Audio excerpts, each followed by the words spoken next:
Travelers on the Omnibus occasionally touches on mature subject matter with mature language. As such, the audience discretion is advised.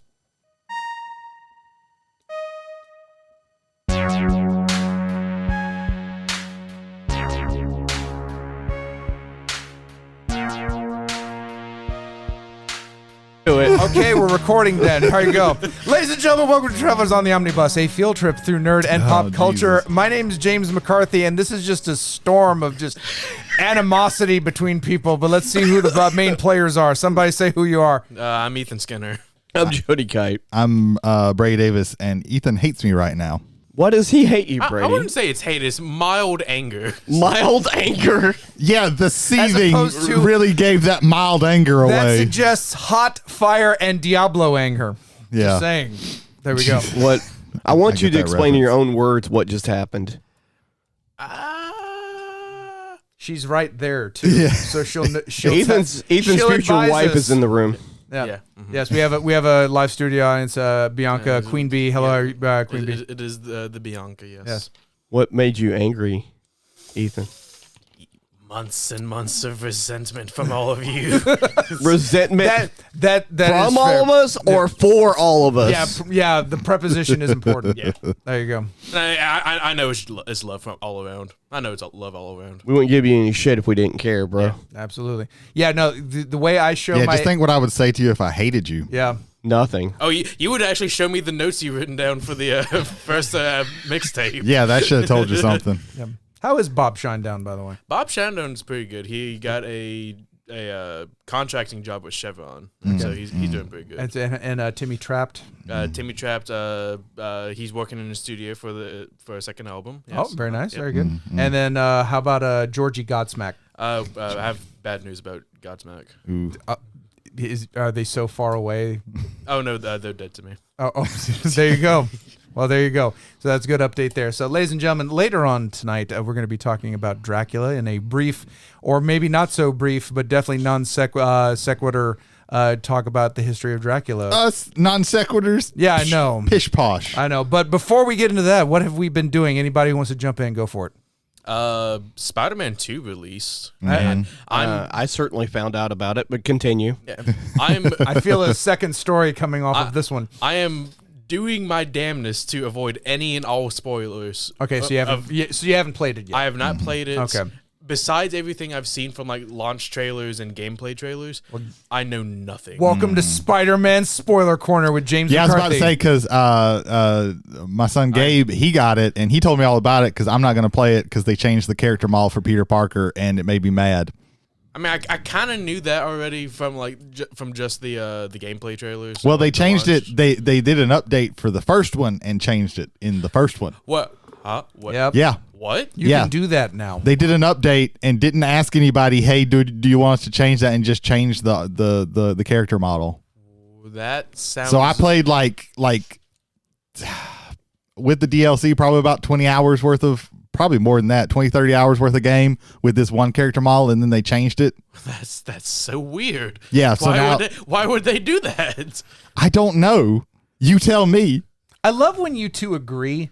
It feels like two ends of the earth have come together, and now we're all just one big happy family. It's great. I understand if because the character model for the main character in Jedi Star Wars Jedi, like that's the same character, but like you can like age time has passed. The yeah, well, in that one, and I don't necessarily agree with that. And this is a whole other thing. That's what the guy who's doing his voice looks like. That's what he actually looks like. And I kind of have a problem with that, and it's a little annoying, but like with this one, like it's not even because like the guy who does his voice, Peter Parker's voice, he's like older, like he's like got gray hair and shit. Like, so he's literally just the voice for the character model, and the character model is just. I don't know why they changed it, but they decided like after all the DLC had came out, after the game had been out for a while, they're just like, we're just gonna change the character model. Is it just for Peter Parker, or is the Miles Morales model? I think the Miles Morales is the same. Gabe told me that they've changed the MJ character model too, but I don't know for sure. That sounds so weird. I don't know why they would do that. Yeah. Anyway, here's your first spoiler. Spider-Man. There's 2 of them. Yes. Cool. Interesting. So, Go for it. Tuesday, I think it was Tuesday. It might have been Monday. I got a notification from my PlayStation. By the way, for the audience, I currently still have a PS4 and Yes, probably will for a while. Mm-hmm. And I got a notification from Sony letting me know that Spider-Man 2 was coming out, and it was going to be exclusively on the PS5, and for me to fuck off, and I'm not going to be able to play it. So that kind of irritated me. I didn't need to see that notification. You could have just not sent that. Yeah. But you want me to buy PS5, and that's not happening anytime soon. Same here. So that happened.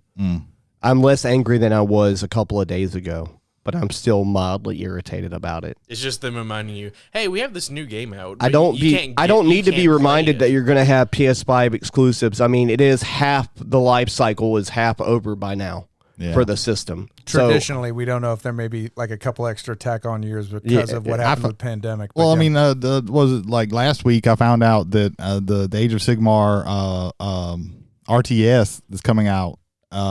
They finally said what the 4th faction was, and it's Disciples of Zinch. I was like, oh, that's cool.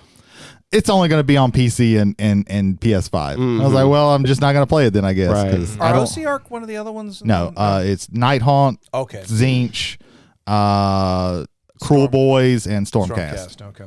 Back to what you were saying. Yes. Ethan. What were you going to... After we snatched it away from you. Many strands came from that loom. Yeah.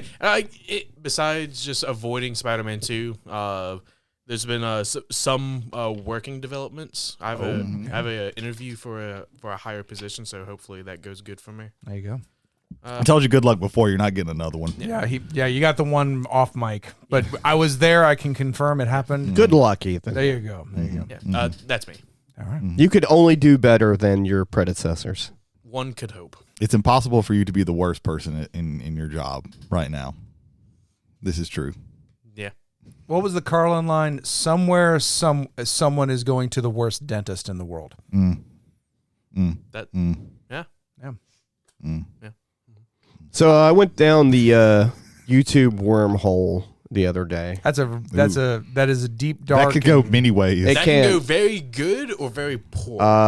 Sometimes, like if I'm playing a video and I don't pay attention, it'll automatically go to another video, and then sometimes I'll be like, "Ooh, that's interesting," and then I'll like go down to the recommendeds and I'll see like things that are not even close to what I'm watching, and so that led me down like 2 different paths.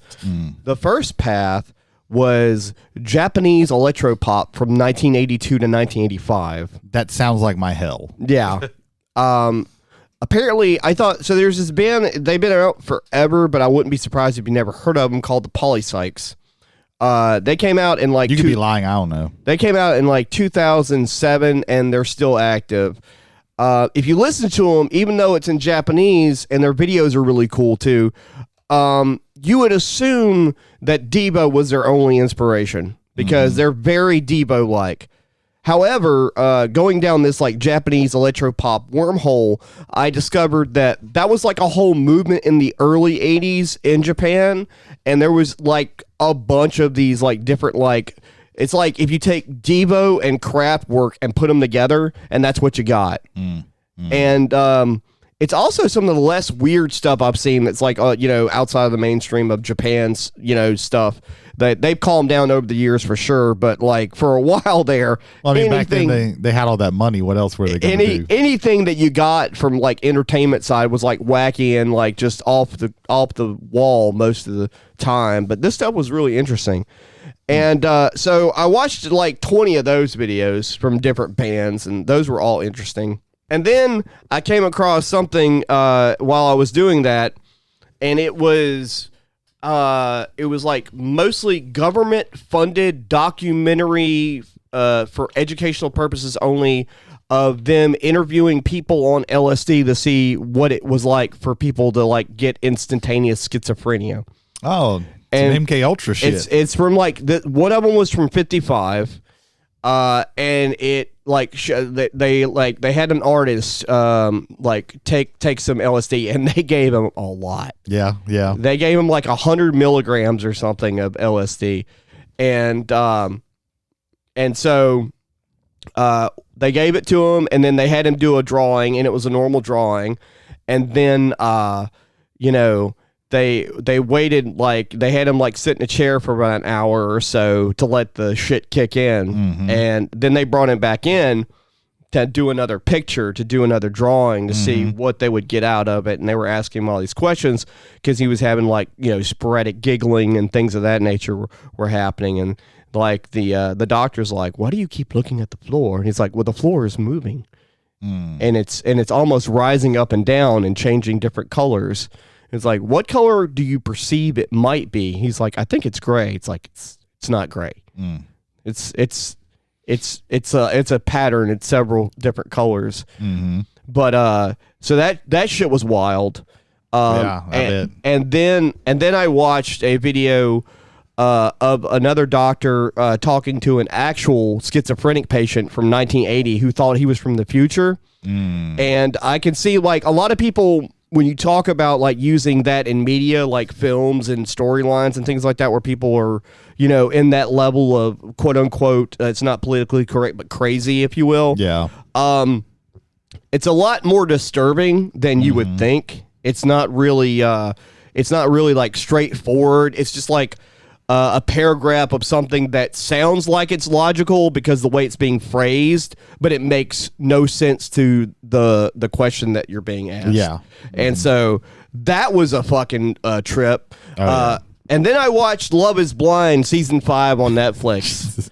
Sure, that's a whiplash. Because I'm all over the place. And that show's hosted by Nick Lachey and his wife, I think it's second or third wife or whatever. And that show's a trip. It is a wild ride. It's probably one of the better reality trash TV shows that Netflix has, from the interactions between people. Bianca, do you ever watch Love is Blind? You seen that show? Netflix? No?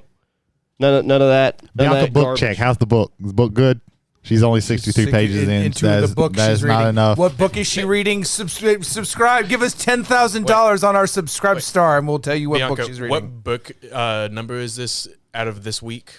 7. Seven books. Book 7 of this week. I haven't read. We record on a Wednesday, by the way. I want to stress Jesus that part. Christ. I haven't read a book since we did the Roger Zelazny, the second book in the Amber series. And guess what? The Just next book yearly. we're going to read is the third book. Yeah. I really need to get on that. But I watched another thing that was actually not trash television, but it was, I guess you could call it reality TV, but it wasn't scripted. And it's called The Longest Third Date. Okay. And I'm gonna tell you what happens, and I'm not gonna give you any spoilers or whatever. So, these two people, like they're like in their mid-20s or whatever, and they talk about how they met. They met on a dating app, and they're both like not interested in anything super serious, but they wanted to date or whatever. And so the first date, it was just them. And then the second day, and this guy's a media influencer on Instagram, so he videos a lot of stuff, which is why you have all this footage, which is actually really cool that they were able to actually make a movie out of this. And then the second date, he brought his friend along to kind of like make things like break the ice or whatever, just be like, hey, I'm not weird or whatever. And then the third date, I mean, this guy's got like a little bit of money, so he was like, as a whim, he's like, let's go to Costa Rica. Just for a couple of days. Like, we'll get separate beds and everything, bedrooms and hotel rooms. And she was like, you know what? Fuck it. Let's do it. Because she's like a person that likes doing things like just off the cuff like that or whatever. They get to Costa Rica. They're at Costa Rica for like 2 or 3. I think it was like they planned to be there for 4 days.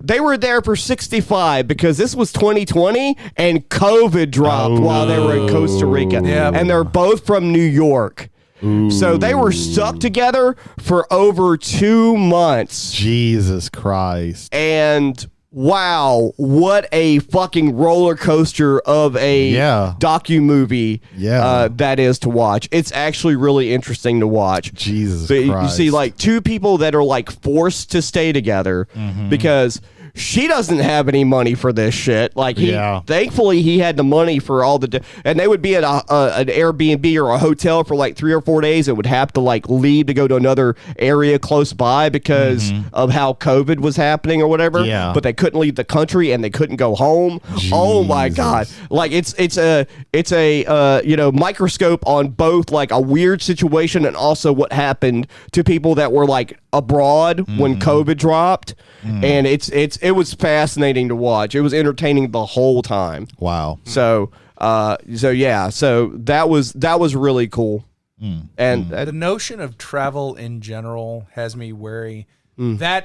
That what you just pointed out is like my worst nightmare. Oh yeah, for sure. Jesus that Christ. Is, yeah, that's an absolute nightmare. You go to the airport and you're ready to board the plane, and someone tells Oh you, no, you they can't that's go. not that didn't even happen. They got notifications on their phones that their flights were canceled, and like, okay, 7 days from now, and it kept happening. It'd be like, all right, 7 days from now we'll be able to leave. So you have the idea in your head, you're set that okay, we can deal with this for one more week. And then that happened several times. That sounds awfully similar. Wait, you said 65 days? Something like that. That's 9 weeks. Yeah, 2 months. Yeah. Over 2 months. That's half a semester of high school. Over 2 months with, at the time, a perfect stranger that you have to figure out how to live with and live around. And also imagine, I'm not saying this happened, but imagine like, they were in Costa Rica for a couple days. They're young. They're having a good time. They hooked up. They probably like ended up sleeping together. And then they thought they were going to go to New York and like probably go about their lives separately. And that didn't happen. Jesus. So, awkward, but also romantic at times. So that one's really cool. The longest third date. That's how best friends and arch enemies meet.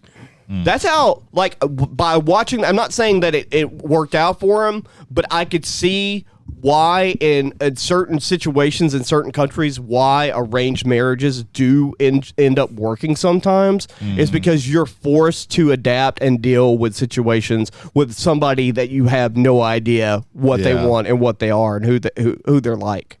So that's what I've been up to. There you go. I guess it's my turn. Go for it, brother. All right. So I actually finished a couple of things this week. I finished Parable of the Sower. It's really good, harrowing, but very prescient. Scary how prescient book. And I'm gonna have to eventually get the second one, Parable of the Talents. I think it's like the only thing that she did. That's my apologies, because the only name coming to my head is Ursula Le Guin, and no, Octavia E. Butler. E. Butler. Thank you. Yeah. Thank you. The other famous woman sci-fi writer. It was really good. It's really well written. It's interesting. It's very low sci-fi. It's basically just that it takes place in a future in a very slightly pre-apocalypse, like just the slightest pre-apocalypse, just how but it's like things are about to really get bad and they're already like pretty bad. But it's a good book. Like I said, I'm eventually going to have to get the second one, Parable of the Talents. But yeah, it was pretty good.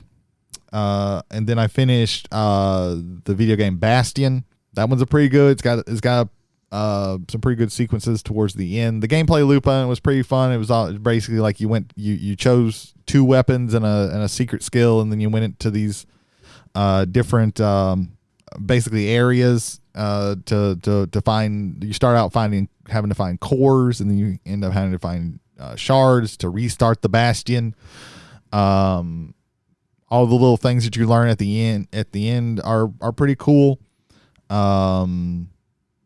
Yeah, I really liked it. I guess I'm gonna have to go through some more of these kind of indie games that I've got just sitting around. Did you play Hades? Yeah, I played Hades. I played Hades like around the time. Ethan, do me a favor and look up the studio developer for those games. Supergiant. Supergiant. That sounds correct. I keep saying Velocity, but I can't remember if that's what it's called or not. They had another game called Transistor. That's it. That's what it is. I cannot remember. Transistor. Pyre, yeah. There's Transistor. That's the one I'm thinking of. Transistor's really good. But yeah, I stopped playing Tunic a while back. I probably am going to pick that one back up, but I will not remember a lot from Tunic, and that will be a problem because of just the way the game is. But yeah, Bastion's really, really good. It's an old game, but it's really good. Oh yeah. I think I actually had it on like the 360, and then I never had played it on it. 360, and then I got it again on sale from the Switch. Games like Bastion and Braid and Limbo, those were the indie games that kind of showed me that okay, this is something that's I played Braid when it first came out, and I love Braid. This is something that could be really good. Limbo is awesome. I don't know if you ever played Limbo. I played a little bit of it. I never played the whole thing. I beat the game. It was fucking phenomenal. Slight spoiler, but those spider legs coming out of the darkness is like one of my favorite. And that happens early on. Yeah, that's super creepy. Yeah. I they made another part. game too. That company. I can't remember what it's called. They didn't. Oh. The two-man group split up, and then one of them made Inside. That's the one I was thinking about. The other one is still working on his follow-up For Limbo. For Limbo. Yeah, I never played Inside, but I know like the ending of Inside and that ending sequence, and man, that is disgusting. Yeah. So yeah, I finished two things this week, and then I watched this film by this up and coming director. I don't know if y'all ever heard of him, Martin Scorsese. Oh, that guy. Just a little Sounds familiar. just a little small up and coming guy. Didn't he do what was it Dog Day Afternoon or something like that, or am I thinking of somebody That is else? not him. I can't remember who did Dog Day Afternoon, but he definitely did. Yeah. So he had a I movie want to come say out. that was De Palma. It might have been De Palma. Now that you've triggered that in my brain, I have to go look it It up. might be. Yeah. But he had a movie come out this weekend called Killers of the Flower Moon. I've been hearing a lot of good things about that. It is a very good movie. I fucked around, and because of force of habit, I watched it at the Grand, which is, if you've listened to this before, you know that I fucking hate the Grand, and I realized it after I'd already paid for the ticket. Three out of the four of us have had bad experiences. And I was with the like, Grand recently. and this one was still not a great experience because apparently the place that I sat was right underneath the air, and I was freezing the entire time. That sounds like heaven to me. No, it was like 50. Like it was. Again, I'm not hearing anything bad. Yeah, you're one of those fuckers who wear shorts in winter. Fuck you. But quick update. Sidney Lumet. Sidney directed Dog Lumet. Day I knew it was Pacino was in it, right? Yeah. And And John Cazale. John Cazale. Who, man, what a career. Those few movies, but holy shit. It was Godfather 1, Godfather 2, Dog Day Afternoon, The Deer Hunter, and maybe one more. One other good one. There was one more, and then he died. And then he died of cancer. Oh shit. Yeah. So like he has an impeccable resume. Yeah. But yeah, Killers of the Flower Moon. It is first of all, Jay's never going to watch this, especially in theaters, because it's 3.5 hours. But it is it's a movie based on the murders in the Osage, Native Americans in Oklahoma. They found oil. It was in the 1920s. They found oil on their on their reservation, and they got the rights to it. So like their wealth like exploded, and people came there basically taking advantage of them. And a lot of murders start happening in the area that were perpetrated by a businessman, a white businessman in the area. And this is about that. It's got Leonardo DiCaprio, Lily Gladstone. She is phenomenal in the movie. Isn't she a member of the Osage tribe? I don't know if she's Osage. I know that Martin Scorsese actually like had to talk to the the chief of the Osage that right now to get the movie made, because he really wanted to make, because it's based off a book called Killers of the Flower by the same name. It's a really good movie. I know that there are some Native Americans out there who express like they didn't like the movie because of how it showed things, but I can't speak to that. I enjoyed it. I thought it was good. I thought it did a good job. The way the ending shot was like really cool. They did like the best, like usually, you know how sometimes they'll do like it's fade to black and then white letters on the screen telling you what happened. They did this in like the most interesting way possible. They did basically that same thing, but they did it in a very interesting way. Okay. But it's a very, very good movie. This is Robert De Niro's best role in quite some time, and I'm including The Irishman because I fucking hated that movie. That was Martin Scorsese's last movie. I thought that movie was definitely like indulgent. This one I didn't really feel that. Also has Jesse Plemons, Brendan Fraser, Lewis. Yeah, Brendan Fraser just shows up, and you're like, oh shit, that's Brendan Fraser. It's got a stacked fucking cast. I saw trailers for it, and it looked very I've seen trailers for it. It is very good. I read that they changed it because this is in real history. This is the one of the things that brought about the creation of the FBI. This was the first thing that they ever investigated. Oh, okay. Because eventually it gets so bad and nobody's doing anything that they have to go to Washington and plead for the president to help them. And Jesse Plemons actually plays the lead guy. Kelsey Morrison. Yeah, and that was actually when it was first being written, or the first script was had Tom White. I was reading the wrong. Yeah, it had Leonardo DiCaprio in that role, and it was supposed to be more of like a thriller, like a detective thriller thing. But they changed it, and Leonardo DiCaprio plays he's one of the main characters, and he plays the nephew of the main villain, basically, who also marries one of the Lily Gladstone, who is an Osage woman. And it's a really, really good movie. I really enjoyed it. I think there's going to be a lot of awards coming, like at least nominations coming for this. I hope that Lily Gladstone gets nominated because she was like really, really good in it. Yeah, it's a great movie. This is a strong Oscar year. Yeah. Like to me, I don't know how you argue against Cillian Murphy for Oppenheimer, but I mean, you got this. You have Bradley Cooper is in the Maestro. I can't remember, not Sondheim, or is it Sondheim? Yeah, the first American quote unquote the Maestro, which I'm looking forward to that one. I've heard mixed things about that one. The thing that I don't like about it is the whole like they gave him a prosthetic nose thing. Yeah, when we didn't even actually have that big of a nose. He didn't have that, but to be quote unquote more authentic. And I was like, are you fucking kidding me? I like Bradley Cooper. The other movie that he directed, Star is Born. I really, really, really like that movie. Yeah. But this one seems like super Oscar baity. Like this is just like 100%. Yeah, he is crawling on his knees begging for an Oscar. And when it gets like that kind of pandering with Oscar bait, he's been close a couple times. Yeah, I think he was nominated for a lot of stuff in Star is Born. I think he got an actor nomination. There was also American Sniper, which I think he was also nominated for Nightmare Alley.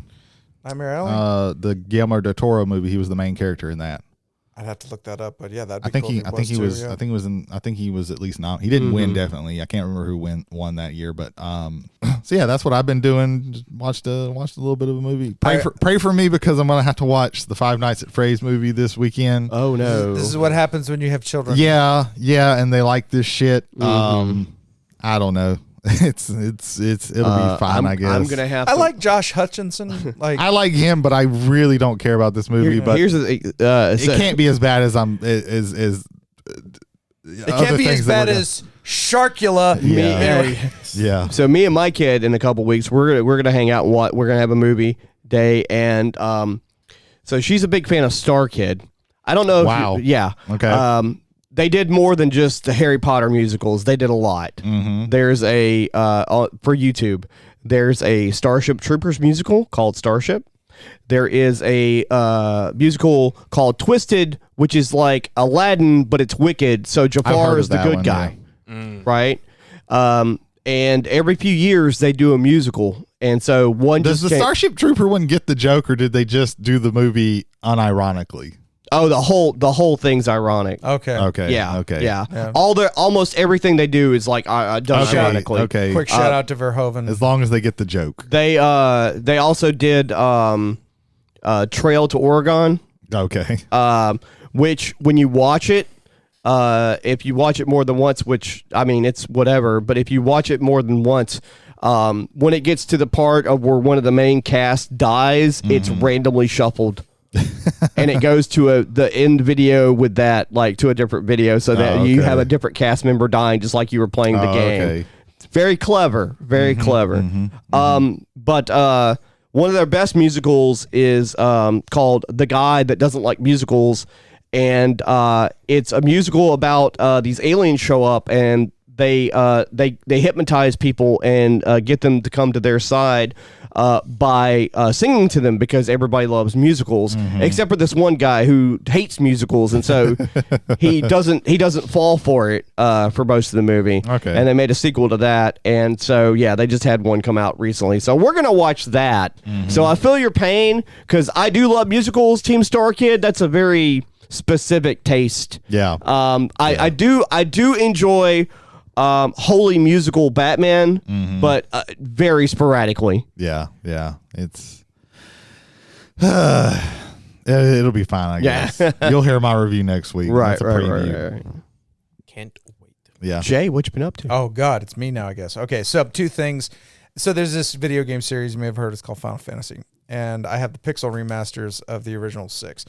And I play them off and on periodically. I actually am starting a complete run 1 through 6. I finished one about 2 weeks ago. That one is so ingrained in my memory that Temple of Fiends, and then Cross the Bridge. How many hours do you think it took you to beat the first one? The first one, this last time, because I've already uninstalled it, so I can't look at the time on it. Gotcha. But I think guesstimation. Well, I mean, I know lifetime play on it has been 192 hours. That's a lot of hours, and that's just on Steam, right? So for like the Nintendo port and the Game Boy Advance port that I used to have. So I used to have that one. Yeah, a lot of hours logged on Final Fantasy. I'm glad in the remakes and the remasters they fixed a lot of the broken shit. Of course, like the fire sword does more damage against ice. No, the ice sword doesn't. No, no. Like the spell, nope, doesn't do anything. You just cast it; it's always ineffective. It's like, oh, okay. It's like they fixed that in later versions, so thank God for that. But one thing you cannot fix is something that is broken out of the box, and that is Final Fantasy II.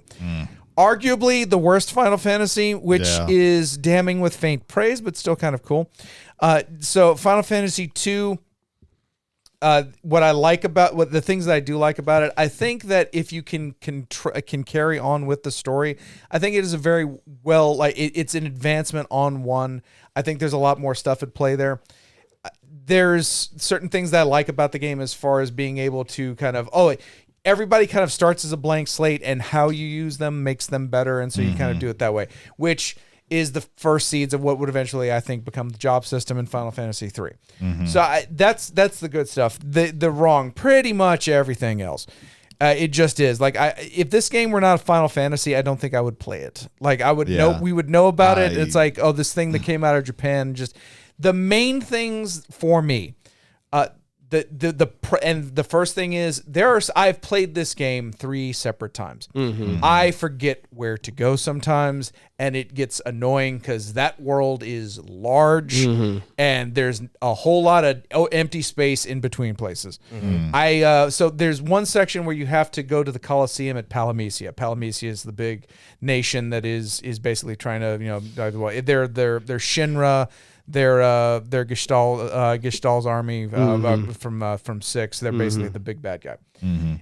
I forgot how to get there, and I'm stubborn me. I'm like, no, I'm not looking at a walkthrough. I've played this game enough. I should remember how to do this. I sailed like about in that boat for like at least 20 good minutes, fighting just randos that can't touch me because I'm already powered up.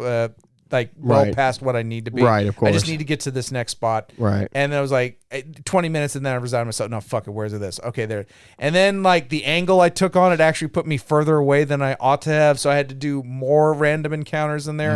And that was just I hate that. The second thing is this game got very tropey immediately. You start out as 4 characters, and then you immediately lose your first fight, and then you're only 3 characters. And then that 4th slot keeps this revolving door of characters that come in and out. And spoilers, a lot of them just die. Right. A lot of them just, it's like, oh, you're done with this dungeon.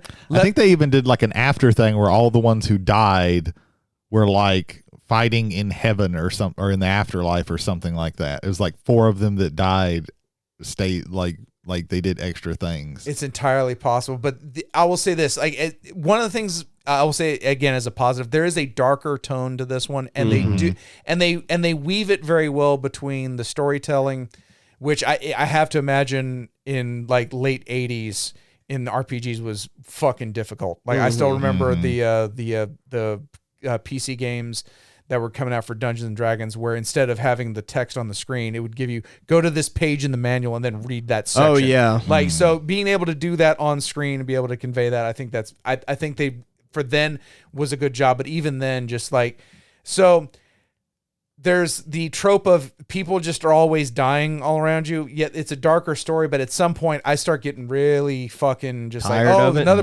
no, not even tired of it. It's just I don't care anymore. You're indifferent to it. It's just like, oh, you died. Oh, and he's dead too. This like there's of all people, Ole Anderson in wrestling gave this analogy to Mick Foley. I remember this from the Mankind book. Like the stuff you do in the ring's too crazy because like I got a person in a war and he sees someone who's been shot to death and you go, oh my God, this is the worst thing I've ever seen. It's the first person he's ever seen. Then you go down the road and there's like 10 people shot up and like, oh my God, how could this happen? And then you get like 100. And by the time you get to like, here's a city of burned out buildings and 10,000 people are dead. And you're like, okay, whatever. Because you've been You're hit over the head of it desensitized. so fucking much. Yeah. It's kind of a crass, kind of in your face kind of analogy, but it is because once like every important person starts dying, it loses its impact. Like there's a balance that kind of needs to be had there. Game of Thrones was good. Game of Thrones is good at it in aggregate, but to me they kill too many important people abruptly, and then they spend whole swaths of time with everybody's got plot armor. Everybody. And so like again, if you take everything in the whole, but so it's that kind of gets it. But the real thing is, okay, here's 4 doors. One of them goes to the next location. And the other 3, rather than me just spawning in the door, it spawns me directly in the middle of the room. I have to go out the door. And the encounter percentage goes up and the encounter table is tougher. And so I got 4 chances to get this right.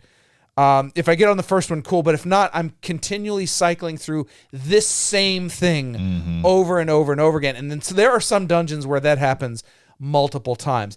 I'm not even talking about the dungeons where, okay, you go down one set of stairs and eventually leads to a dead end, but at least you've explored, you see more of the map from that way and you have an idea of where. No, this is just a static room, and it's the same static room that's in this dungeon that's in other dungeons.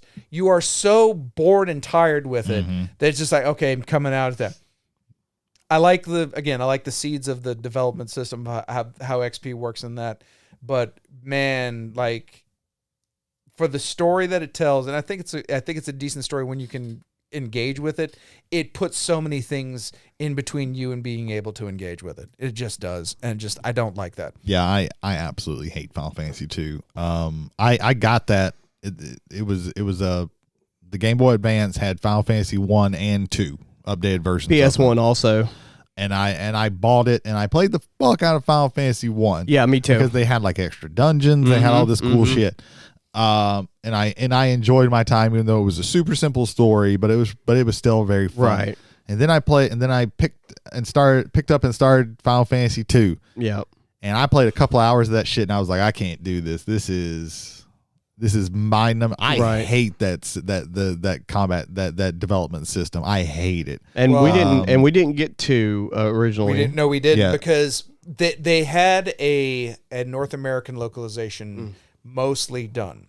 But the reason why it didn't end up happening is because by the time we got to, or by the time would have released with us, you already had the Super Nintendo, you had the Super Famicom, and eventually the Super Nintendo's coming out, I think, that fall. Right. So we can either give them 2. It's the same thing that happened with Mother, which would have been the original what would have been originally called Earthbound. Right. We didn't get that, even though it was finalized and ready to go. Right. we didn't get that because there's the Super Nintendo's coming, Right, and right. we're already Yeah. getting Mother 2 / Earth, which would eventually come to us as Earthbound. And then so 2 is 4, right? Okay, so Originally. In America, in 2 America, is 4. In America, 4 is 2. Yeah, 4 is 2. Oh, yeah. okay. So they're 4, and now I guess everybody collectively. Yeah, is 4 now it's is- all. But it came to us as Final Fantasy and then 2. 6. Right. What is 6 now Was was 3 back. Yeah, on the 3 Super for us, Nintendo. yeah. Right. Was it 3 that they thought it was just too hard, or was it 2 that they thought was too hard? No. They could have brought Final Fantasy 5. Or am I thinking of Super Mario Brothers 2, the real Super Mario Brothers 2? That actually had nothing to do with it. They wanted to release Doki Doki Panic in the States, but it wouldn't work because it's a Nobody TV knows no, who- it's yeah. a Fuji television Nobody TV show. knew who those characters No one knows were. who they are. Yeah. And so it's like, let's just put the Team Mario in it and we'll improve some stuff. It is legitimately, from a technical aspect, also a better game Yeah. than Doki Doki Panic was. But you were saying Final Fantasy 5. But Final Fantasy V, it was the second iteration of the job system. And I believe there was some thought that it's the way it's always categorized, Americans are too dumb. I think it's Americans don't want to waste their time on this because you have to put, it's less about being stupid, it's about being thoughtful. And it's like, how much time do they want to invest in this stuff? And I feel that's where the disconnect was there. And you had things like they had to give away Dragon Warrior with subscriptions to Nintendo Power, Terranigma, which was the third game in the Quintet series that Enix, before they joined with Square to become Square Enix, it didn't show up because they completely closed out Enix North America, so there was no distribution for it to happen in North America. So I think there was this stigma that Americans didn't like role-playing games. I would argue that we got some of the best of all time. I think for the 8-bit era, Final Fantasy and Dragon Warrior 3, Dragon Quest. Well, for us, it was Dragon Warrior 3. Dragon Warrior, but Dragon Quest 3 and Final Fantasy and the 8-bit side of things, Final Fantasies 2, 4, and 3, 6. For me, 3, 6 is the best RPG of all time. Yeah. I don't like it, but Chrono Trigger, good God, like that is highly popular. The Super Nintendo had way more JRPGs. America got the to me the best, the cream of the crop RPGs because that's the ones that they thought, because of how good they are. They got that could early sell stuff over. in the Mana series as well. Yeah. With the Final Fantasy Secret- Adventure, which was Seiken Densetsu 1. Yeah. And Secret of Mana. And Secret of Mana, which was Seiken Densetsu 2. We didn't get 3, which is now known as Trials of Mana. No, but we got Mystic Quest. But we got, but that was literally made for North American and European audiences. This is what RPGs, no, they're not. So I think a lot of it was, and to be fair, like, it's a lot of money and a lot of time to put to localize these and translate them well. And I mean, some of the best things in RPGs are when the localizations go bad. You spoony bard, Garland will knock you all down. There's one localization for a PS2 game, JRPG, called Chaos Wars that has the best, worst dubbing of all time on it. And the greatest localization of all time, and one of the first true memes of the internet. All your base. All your base belong to us. Not an RPG, but I'm pouring one out. Yeah. Definitely localizations. I'm pouring one out for Move Zig, so there we go there. Final Fantasy 2, getting through it because I like the story, but man. It's rough. Second bit, even though that was a long first bit, this one will keep very short. It is the annual October tradition at the shop. It is Wednesday when we are filming this. It will be Halloween when you hear this, but in between the two, I will be running sessions of 10 Candles by Stephen Dewey of Cavalry Games. It is a role-playing game of tragic horror. I'm not going to go any further than that in there. I would ask you to look at the Cavalry Games website and to read up on 10 Candles. I think it's one of the most unique and thought-provoking, and really just once in a year get together with friends and play this. This is the perfect time of year for it. It's a shared narrative experience. Yes, is very true. the only thing I would want to put in on it. Yes. I think these past 2 years, I've played every single game of 10 Candles. And we've been glad to have you for and it. I've enjoyed every single one. I've also been there for quite a bit playing it as well. It is also it's one of the best written books, RPG books that I've ever seen. Like it actually has like prose, like it's which is crazy, while also telling you all the rules and everything of the game. Dewey's very good because I've wanted to pick up Gather the Children of the Evertree, which is another one of his projects. It was the next project, I think, after 10 Candles. And I like his approach to this as storytelling because at the end of the day, all right, and really, like when you're talking about all these war stories, my friend Flannel puts it great at the end of it, like a +5 Vorpal sword of wounding. No, you talk about how Scalafang took down the ancient Drake and like what you did there. And it's a story that you created with one another. Anybody who leads off their campaign with, I've got this, and lifts off some just ridiculous number of stats. Anybody could have those stats because all you need to do is with a pencil and a piece of paper write something down, and there you go. Now I've got it. And I once in a game had a party that was dealing with shadow demons in a dungeon, whereas the party could not hit the shadow demons because they have that 50-50, Now in 5th edition, you have advantage, disadvantage is a lot easier, but back in the day, it was like you had to roll percentiles if you, which is a lot worse. Well, you had to roll to hit first, and then you roll the percentile to, did you really hit? Nat 20. Yeah. Well, anyway, one of the players got so aggravated that he actually, you know what, fuck it, I'll grapple him and roll like 2 or 3 nat 20s in a row, and grappled a shadow demon and then hit it into another shadow demon because he didn't have to roll percentiles on that. Because and it's a fun story we tell. Yeah. He pulled one out of the wall as it was crawling into the wall, and it's a story we go back to because it's not about stats. Yeah. It's about fun shit that happens. And the memories that came from it. One of my favorite memories of just like playing like 5e D&D was I was playing a kind of like an older like army captain, and I had these special gloves. I was like, hey, I'm gonna catch this projectile and I'm gonna throw it back. We were in like a ship combat, and the other ship was like shooting cannonballs at us, and I like two-handed like caught it, put it in my own cannon, like cast like a spell on it, shot it at the other ship, and part of the ship like disappeared. Nice. I once shot a boat into somebody. That sounds much better than mine. Well, in 3.0 and 3.5, they had some really interesting magical items, and they had these tokens. And one of them was like you could trigger it on a word, or if it hit something, it could trigger. And so was the boat one ivory, or am I thinking about the? I think it might have been. I think that's the tower. Okay. I think the boat was like a duck or a goose or something or whatever. Anyway, I was playing a ranger and tied one of the tokens to an arrow and shot it into a giant, and a boat exploded into him. Interesting. Good stuff. From the inside out. Nice. Yep. That's a Cthulhu moment. That was blood and guts everywhere, and a giant boat just in the middle of the dungeon. There you go. We left it there. We couldn't do anything with it. Nice. Yeah. There's just a boat. That gives me like Ant-Man vibes. Like, hey, I'm gonna throw pretty this much. at you. Yeah. Pretty much. Then, look, it expands into its actual size. This was 20 years ago, so before any of those movies got made. Yeah, you heard it. Ant-Man ripped off Jody's. That's right. D&D Jody will be suing Disney shortly. Get the lawsuits. Get the lawyer up. They don't have any money anymore, so I'm not worried about it. Yeah, there you go. Yeah, sure. They can't hide all that money. Anyway, what else you been up to, Jay? That's the two things pretty much there.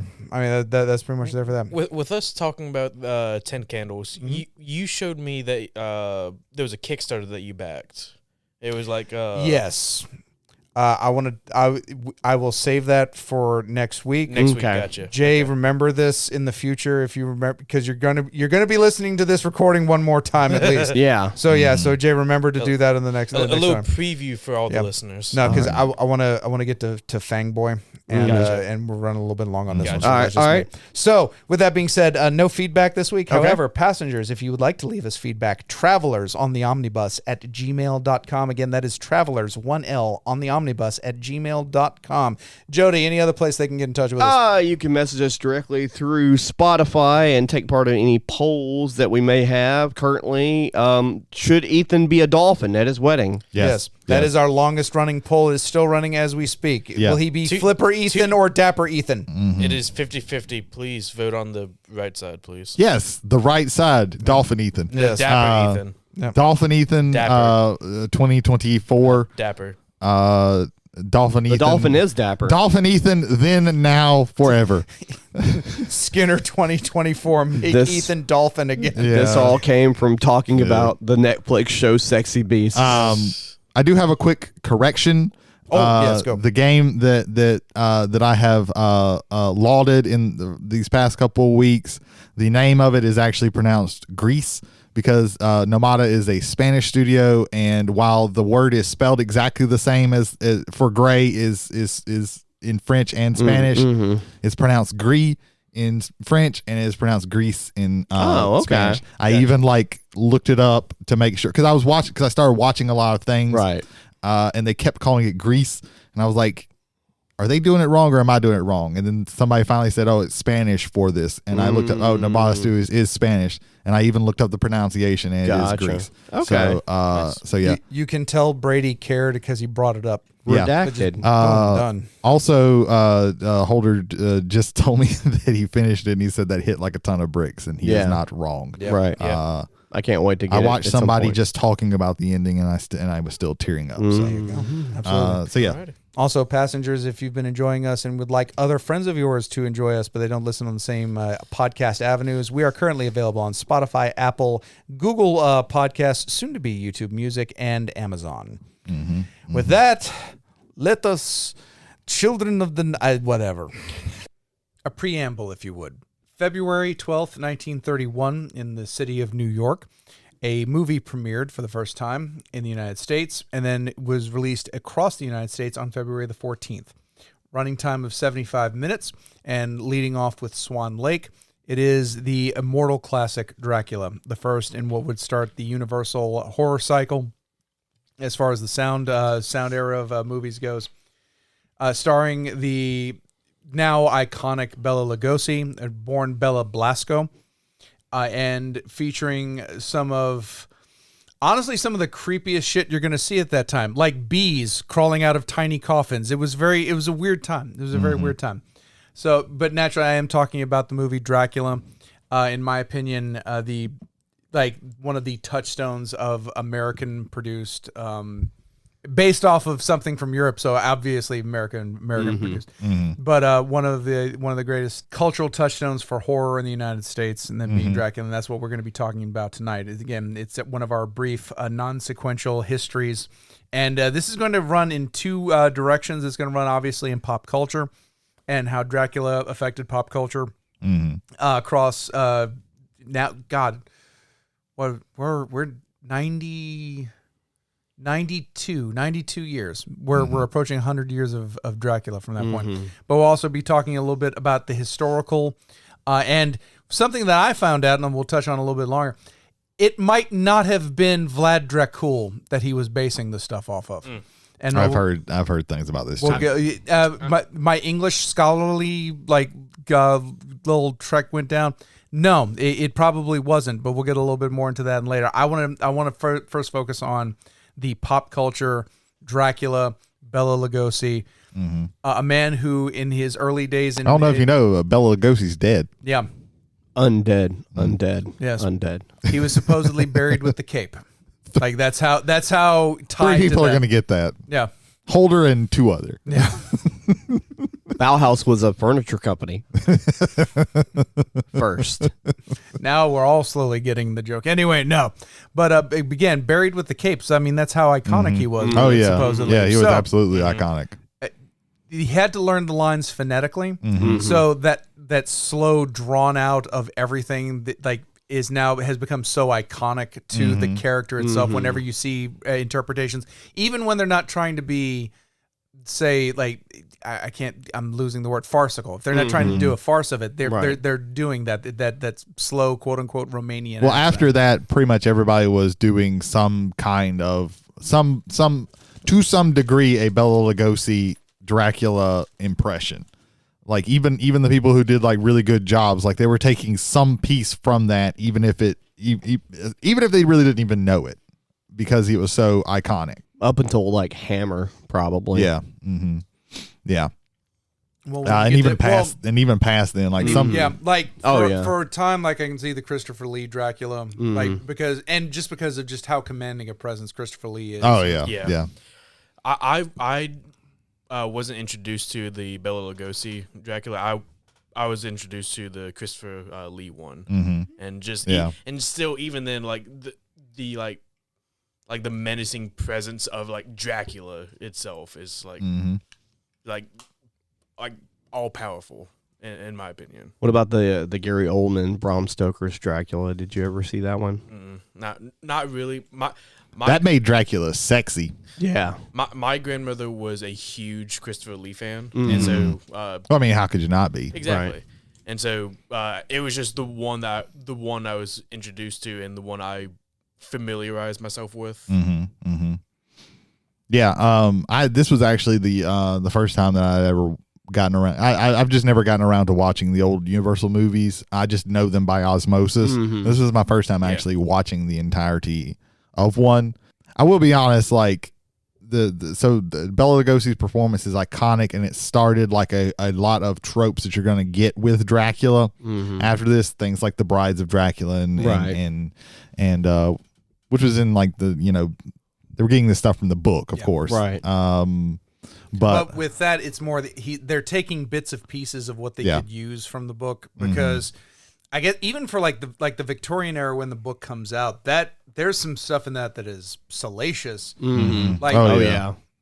I think in particular, if we just to touch on the book real quick, like you have the women in the castle that are hunting Renfield and not Harker, because Jonathan Harker is actually the one that was there, and then Renfield is a lesser character in the book, but is still a servant to and like bound by the will of Dracula. But Renfield is just like attacked by them, and they say, "No, get away from me, he's mine." And like that, basically, he turns Renfield into his stooge, effectively. Yeah, ghoul. If you will. In the book, so the Victorian era, you had it was the man to go out and to like regard the woman and to like take the woman and yes, that's me. That's not the case with the brides. The brides are viciously hunting Jonathan Harker through that castle, and he's got to hide from them. And that is such like think about the time period. That's such a like to me just a revolutionary idea. And like I'm not saying it's for and foremost the idea of like maybe questioning either gender norms or norms on sexuality. But I do think it's at the very least a stark difference than what was being portrayed in Victorian era England. Right. I will say though the Universal Monsters Dracula movie, for me it was a pretty hard watch. It was definitely an old ass movie, and I and that's not necessarily like a negative for me. I love a lot of old ass movies. But it moved for 75 minutes. It moved so slow, and it also didn't. And some part of it is also the fact that I know all the shit about Dracula. Like you're not like because this one started everything. Going back and watching it, you're like, right. Yeah, of course. Like, come on. Yeah, he's a bad guy. Look at him. He's got a fucking cape on in London. Also, look at him. He's got eye lighting. So when you look at him closely, only his eyes are lit up. Like he's a bad guy. What the fuck? There is the exposition that happens when Renfield is in the carriage and he gets off the carriage and he's like, "Oh, I'm going to Castle Dracula," and like one of the townsfolk is like, "You don't want to go there." Yeah. It's like, what? Why not? And they just basically like, tells you the whole rundown. Like the townsfolk guy's like, well, there are vampires there. Yeah. His brides are there. Yeah. They eat people. Yeah. That's what we believe. Like and they try to give him like, here, take some of this, and and it's like, no, what are you talking about? I'm good. It's like, no. Wait till in the morning. It's like, no. I have a meeting with Dracula of the most financial, weight. Yeah. Or something of that I'm nature. trying to sell him a church. Yeah. I need to sell him something in Downtown Abbey or whatever the fuck it was. The atmosphere sells it carries the weight it's of the most atmosphere. Of that movie. It's you're kind of bored when all the other characters are talking about what the fuck's going on, but when Bela Lugosi comes on the stage, you're like, oh, okay. Like that is something that I can say. Like every single time that he walked on there, you like look, you were like, oh, okay, let me pay attention to this now. I was telling Jay, like the exterior shots at the beginning when they're like going through the countryside with through the matte paintings, and there's like all this like misty fog over it. It sells it very well. Oh yeah. It's very, very good exterior shots, I should say, there before Renfield's like in the carriage. It goes to the other carriage because the other guy that like brought him up there like throws his bag out and then just kicks him out of the carriage. Yeah. And it's really weird that like Dracula is the guy driving, and it's like, and he's pretending he's not. But Dracula. he's pretending he's not Dracula. I was like, that's. Y'all could have sprung for somebody else to be like a servant or something of his. But then you don't have the shot of like Renfield looking out the door because the ride is really rocky, and then looks out and there's a bat. There's a bat guiding the horses. And he was like, his eyes are like, what is going on? And he's still like, they get to the castle. And he's like, and he gets out to like give the driver what for. And then there's nobody there. Nobody's there. Yeah. And then he walks inside and he's met by Bella, and he's like with that shot on. Oh yeah. That's phenomenal, and that's like one of the most, like, if you've seen Bela Lugosi's Dracula, you have seen this shot of him coming down the stairs. He's like, I don't know where my bags are. And Bella's like, I already brought your bags in. The bags are already here. Yes. He's like, what? How? Yeah. And then you get the iconic line of "Children of the Night." Yeah. What beautiful music they make. Yeah, and like. It's really good. Like, he's good at what for having a dude who had to learn these lines phonetically. Yeah. He's doing a good job. Like it's his charisma. Yeah, yeah. This is gonna sound weird. It's that silent, brooding Eastern European charisma. Yeah. Where you can stand stoically and yet you are still conveying emotion. Yeah, because it's so weird. Most of the time when somebody says anything to Dracula, it just goes to a close-up of his face and he just has this piercing look, and you're like, oh shit. Like the lights like shining on his eyes is the only thing that is driving your attention to him. Yeah. I realize though in the Addams Family movies, that's where they get the thing. They do that same thing with Morticia. Yeah. Every single time that they close up on her. Yeah. And that's where they get that from. I mean, those are the Shatner eyes from Star Trek. Like, like they would constantly do eye lighting with Shatner. I think if you had like accentuate the positives, hide the negatives. I don't think there's any negatives, like glaring negatives for his portrayal as Dracula, but his eyes, you want to accentuate that. So I think that's why that you add the eye, not just to like convey some sort of supernatural, just Bella's eyes convey so much. Let's focus on that. There is a interesting convenience that happens as far as the plot goes. There's a lot of that. Which is, Renfield basically, his whole thing is that he's going up there for to get some paper signed for some property in London for Dracula to go to, and on the voyage, everyone on the ship is dead when they get to the harbor, and then they the guys working the dock like open the cargo hull, and there's Renfield at the bottom of the stairs just like seething, with his eyes all aglaze, and he's stark raving mad. That's Dwight Fry. Everybody else on the ship is dead. And everyone's like, what the fuck? Dwight Fry pulls a lot of weight in that movie too. Oh yeah. Yeah, I tell you. So one thing that every single time that the guy came up on screen that I hated in this movie was the love interest. No, she was kind of annoying, but like the male love interest. He's somehow more wooden than he's super wood than Keanu Reeves. Somehow I don't know, but it's the guy who's like one of the orderlies for the crazy house, the comic relief. Right. Every single time that he speaks, I'm like, Jesus Christ, man, this is. And that runs through a lot of the Universal, especially the early Universal horror cycles. They always have this one character or a number of characters. The ones that really stick out to me, just as a quick aside, is in The Invisible Man, where the cops are so deadpan about everything. Oh, he's invisible, is he? And like you always have this character kind of take the edge off of things just in case. That runs like you have a lot of that in just English literature. Like I think of Shakespeare. Well, yeah, Shakespeare always had in his comedies he always had the person who was the fool. There's one scene. Well, even in just like Macbeth, which is like one of like outside of like Titus Andronicus is like his darkest. His darkest. You have the night porter scene in like Act 2 where he's talking about how nobody can get their dick up because they've had too much whiskey. Like what the fuck. There's one scene that guy's in though that's funny as shit to me out of the whole movie, and it's like later on. We're skipping a little bit, but we'll go back.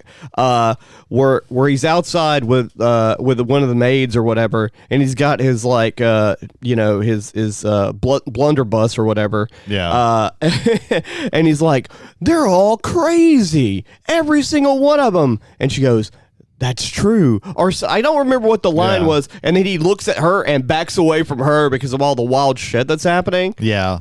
That was entertaining. It felt like he was doing an impression of like a Cockney accent, which is like, sure, man. It was very Essex. There's also things that may have been scary at the time, but now play more for laugh.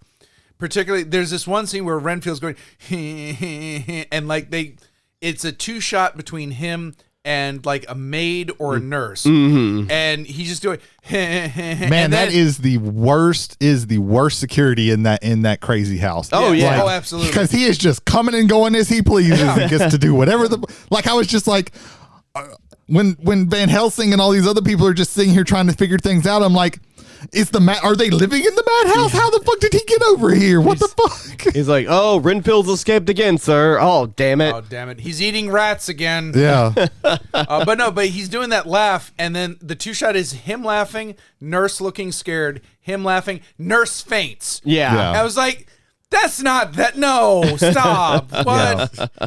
Then you have the iconic rats scene where he's talking about the rats. Oh yeah, he's like, there was red mist everywhere, and then 100 rats were shown to me, and then 1,000 rats, and then 1,000,000 rats. Rats. Oh, yeah, I was about to say that's where they got that from. For that. Yeah. But yeah, it was frustrating to watch, and again, some of it is because I know what the fuck is up with Dracula, like. Right. I had to keep putting in my head, okay, this is a movie where these people don't know what the fuck a vampire is. But even though Van Helsing is saying, I know what the fuck vampires are, they're still like, what do we do with this? What do we do? And I'm like, y'all just, you know where he's in the abandoned house. You know where the fuck he's at. Before he goes, he's in the abbey with all the crypts in it. I wonder why. Before they found out about that, though, it's so funny and also like awesome. When Van Helsing noticed that Dracula's not reflecting in the music box mirror. That is a cool scene. And he looks at the mirror and then looks over at Dracula talking to the girl, and he looks over at the mirror, and then like like you think that the male love interest like catches something of what's going on or whatever, and then Van Helsing like takes the mirror to Dracula after his conversation's over. He goes, "Here, let me show you this," and he opens the box, and Dracula like smashes the trinket box. Yeah, and then it's the only time Dracula moves fast in the entire movie. The doctor goes, "What's all that about?" And Dracula just gives no fucks, and he goes, "Ask Van Helsing. He knows." Wink, wink, nudge, nudge. Yeah. I like when he tries to attack Van Helsing, and Van Helsing pulls out the cross. Yeah. And then in a smash cut, he's just turning the fuck away. There was no natural they just smash cut. That was funny because Van Helsing was in like an odd because he was resisting the glare of Dracula. Yeah. So he was like had this sideways thing, and he like pulls it out and just kind of holds it at his side like it's a gun. And I'm like, that is unintentional. That is unintentionally. He like quick drawed a cross. It was very funny. There's another, because again, this is 1930, so you can't really have an animatronic man, or rather, you don't have animatronic dogs or even CGI yet. So it's like so Dracula runs off, and it's like, what is that? It looks like a large dog on the moor. It's like, yeah, because we can't show you any of it because it would be too difficult. And Van Helsing goes, or a wolf. Yeah. And then they had the little bat that was just like, it was clearly somebody on a string just moving it up and down, flapping. I was like, oh, that's cute. Yeah, I find that charming more so than anything else. I like he the whole point is like he's trying to get the girl, right? Yeah. The main love interest of the other dude. And after he's got a couple of bites in her, like all of a sudden, like she was acting kind of down, and now all of a sudden she's happy, but a little bit more pale. Yeah. And she's talking to her husband. She's like, "Dear, would you mind getting all this wolf's mane off of me? It's itchy and scratchy." I'm like, "I'm sure it is, you vampire bitch." Yeah. Like I kept having to go, okay, these motherfuckers don't know what a vampire is. They don't know what a vampire is. I was like, you know what to do. It's like, all you got to do is this. Wait, do shit during the day. Stop trying to do shit during night. Y'all decide to get together at night when you know that he could just show up and oh man. And I was like, and there was also, I guess there's been like a little Dracula power creep in the years since then. Well, no. I think he's more powerful in the book, and there's this attempt to show him as this powerful creature of the night. But at the same time, I don't think they knew how to dial it in right. In my opinion, because he kept showing up, and I was like, oh, he's gonna fuck these people up, and then he just kind of leaves. No, and then Van Helsing's like, no, you're not. And then he does, like, and then Van Helsing does something. Okay. So I would like to talk about the ending, because the ending is anticlimactic. It's so anticlimactic. Yeah, when I watched that, I was like, seriously, guys, come on. I mean, it's like he's in the Abbey, quick, and like Renfield's like, Dracula, they're coming. Renfield, you bitch, you betrayed me, and he throws him off stairs, and then he goes to sleep in a coffin. And then Helsing stakes him. He runs, and that's the end of the movie. He runs into the Abbey holding the girl, and then all of a sudden he's not there. They run in. The girl's nowhere to be found, and Dracula's already sleeping. It's like, you were just running in here 5 seconds ago. You knew they were coming. What the hell? Dracula has perfect control over his heart rate. Yeah, just the way it is. He does CrossFit. What really threw me off about the ending is Van Helsing was like, because I thought that this is why it was really anticlimactic, because they go, hey, we're gonna leave, and Van Helsing was like, I'll be there shortly. I just have to do one more thing. The end. Like it just cut to the end, and I was like, wait, what did he have to do? Why was he staying behind? So in the New York performances, there is an epilogue. Okay. Where the actor who plays Van Helsing comes out and goes, it's like, it's for those of you who are like scared, don't worry, because vampires are real, and then that's the end of the movie. Oh, wow! There you go. So if you're wondering why there might be a little disconnect there, it's because they did a pre-William Castle thing to the audience. I assumed he was gonna stake the rest of the brides. After. Well, I don't even know if did the brides even come. I thought it was just Dracula. They're not. They're never there. After, they showed up once. In Transylvania. And they showed up once and never showed up again. Yeah, it's crazy. 30 years later, Hammer Films decides we want a shot at this. Mm-hmm. And so we have the first Dracula movie from Hammer Films. Mm-hmm. And I think for Castlevania, I'm bringing Castlevania. Castlevania was more inspired by the Hammer Films and the style of Dracula than anything else. Even down to the colors. Mm-hmm. Especially like towards the end, and especially in the boss stages, those things feel very technicolor to me. Technicolor. And it's very just the colors are just in your face with that. And that's, oh my God, like especially the color red, holy shit. Oh yeah. Mm-hmm. But you have two of the finest horror actors of all time, Christopher Lee and Peter Cushing, as Dracula and Van Helsing together. This is where if I'm not mistaken, in the first in the original Dracula movie, like you never actually see like Dracula's fangs or vampires with fangs or anything like that. It was the 30s, so they couldn't like show. There was no fangs. Well, no, he's always leaning over. And you see like the beginning, and then you hear somebody scream. Yeah, like there's the embrace, or they will describe. There's looks like two bite marks on your neck, but you never see the neck. And then the Hammer films is when you get, oh, this is Dracula with the fangs, and you have, I'm sure you're going to see the blood like the flow blood out from dripping. the mouth. Yeah. Yeah, and also just like not even then, like you want to talk about Dracula death scenes. Oh yeah. Like just that first one where he's just fucking dissolving into just like vacuum cleaner bag, like just the amount of dust and like, oh my god, it's fantastic. Like the amount of things he gets killed by. My favorite, I can't remember if it's Scars of Dracula or I think it's Scars of Dracula, where he gets caught in wolfsbane and the wolfsbane keeps like wrapping around him and it's just ripping his flesh.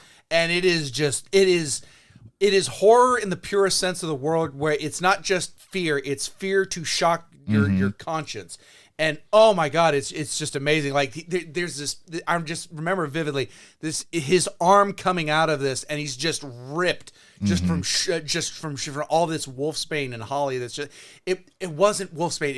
It was like Holyoke or some other type of, but yeah, just they went for like. Dracula 1931 is gothic. Yes. Dracula Hammers in the 60s is horror. Right. Like is in the sense of the horror. I love in the second film where you have like the protagonist is an atheist.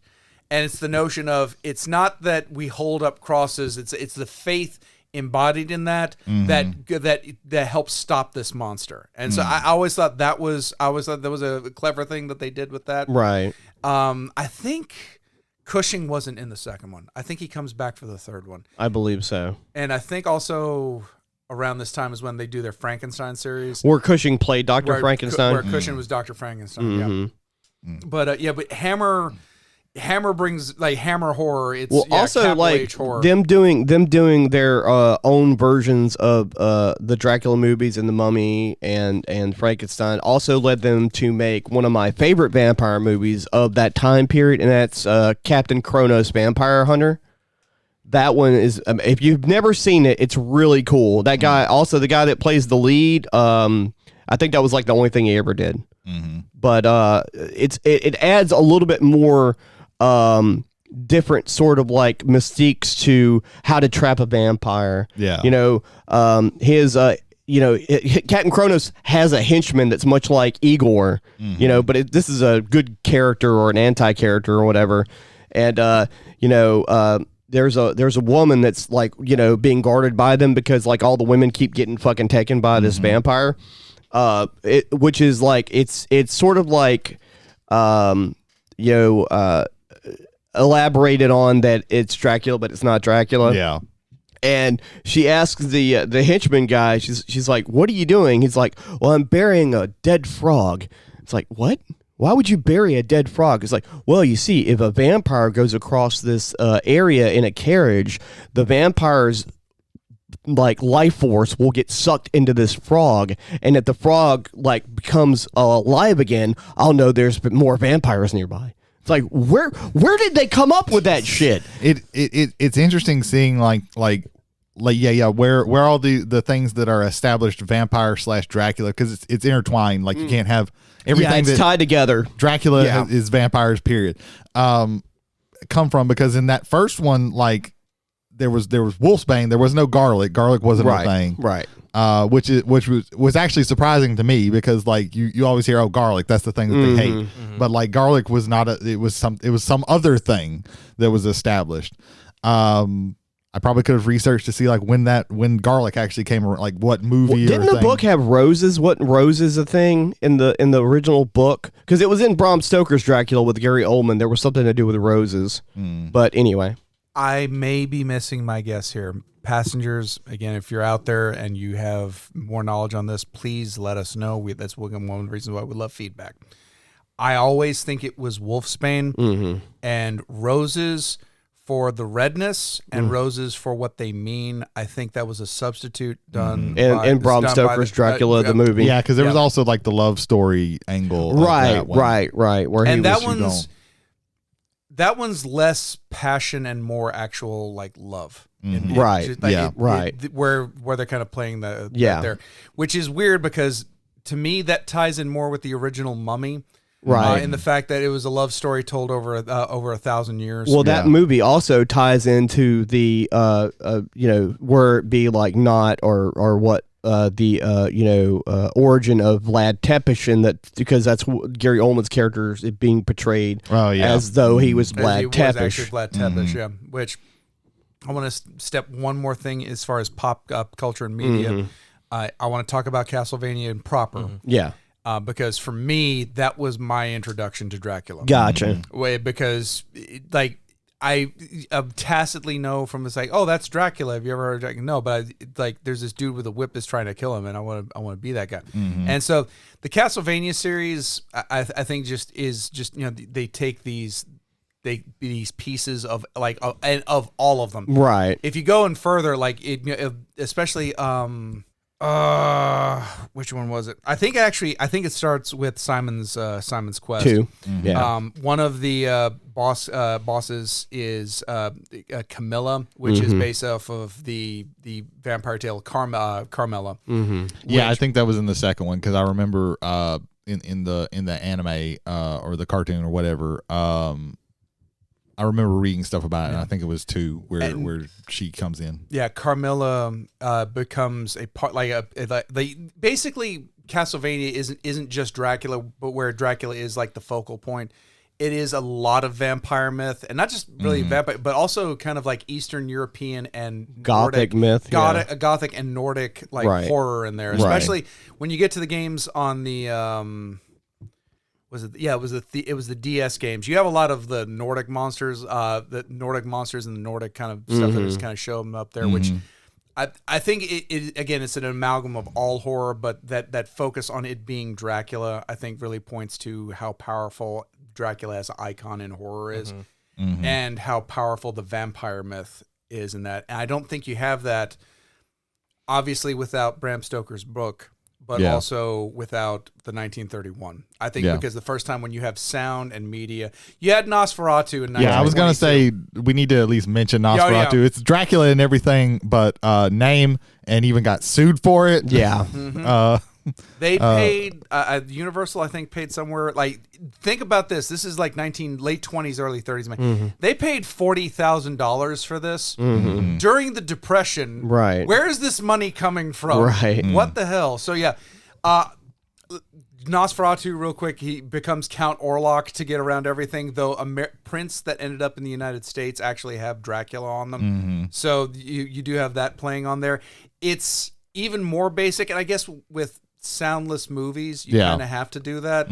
Though I will say this, as far as a monster goes, Dracula as a monster, that was Dracula way better. Absolutely, as a monster, horrifying. and not just a nobleman who is extremely powerful. I want to touch on one thing real quick before we move away from pop culture, and that is one of the reasons why the Hammer films, to me, looking at the historical significance of it, that they hit hard, not just because there was a huge gap of time, but also during the even the late 40s to early 50s, the Universal monsters, especially the original classic ones, mostly the Wolfman, Frankenstein, and Dracula, but also Dracula, started. Sorry to interrupt. Would you throw the Invisible Man in there? No, not for what I'm about to say. Okay.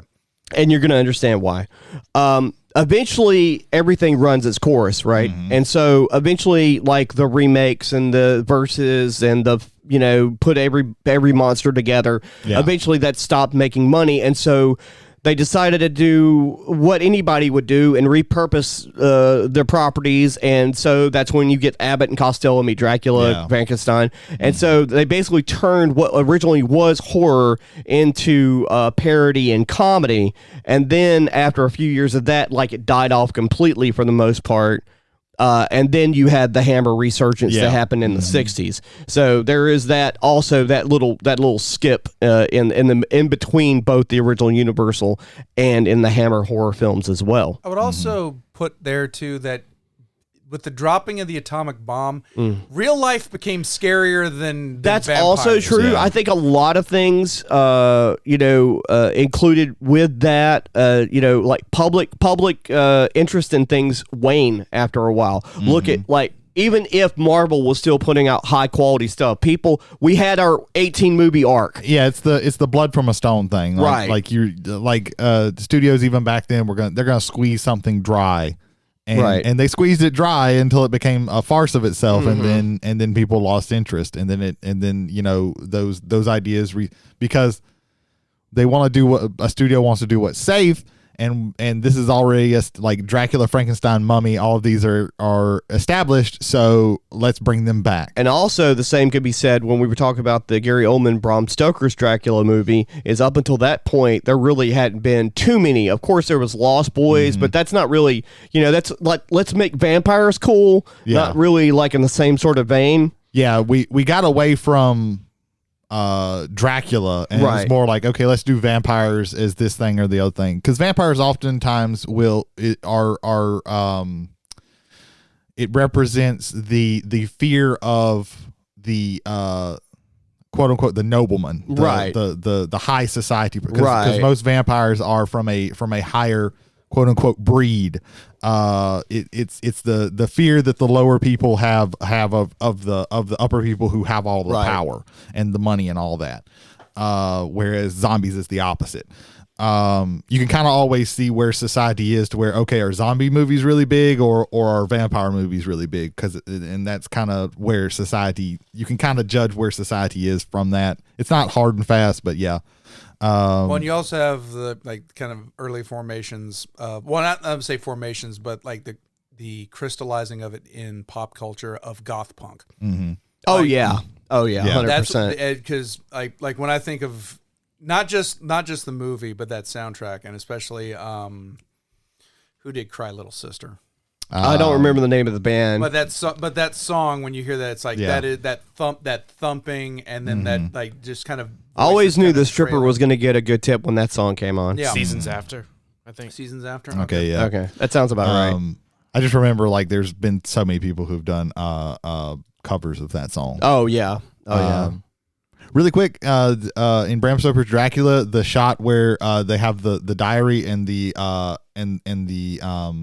train going across that's a practical effect. Oh, okay. It's a forced perspective with a gigantic book and then a model train. I like that. Going across it.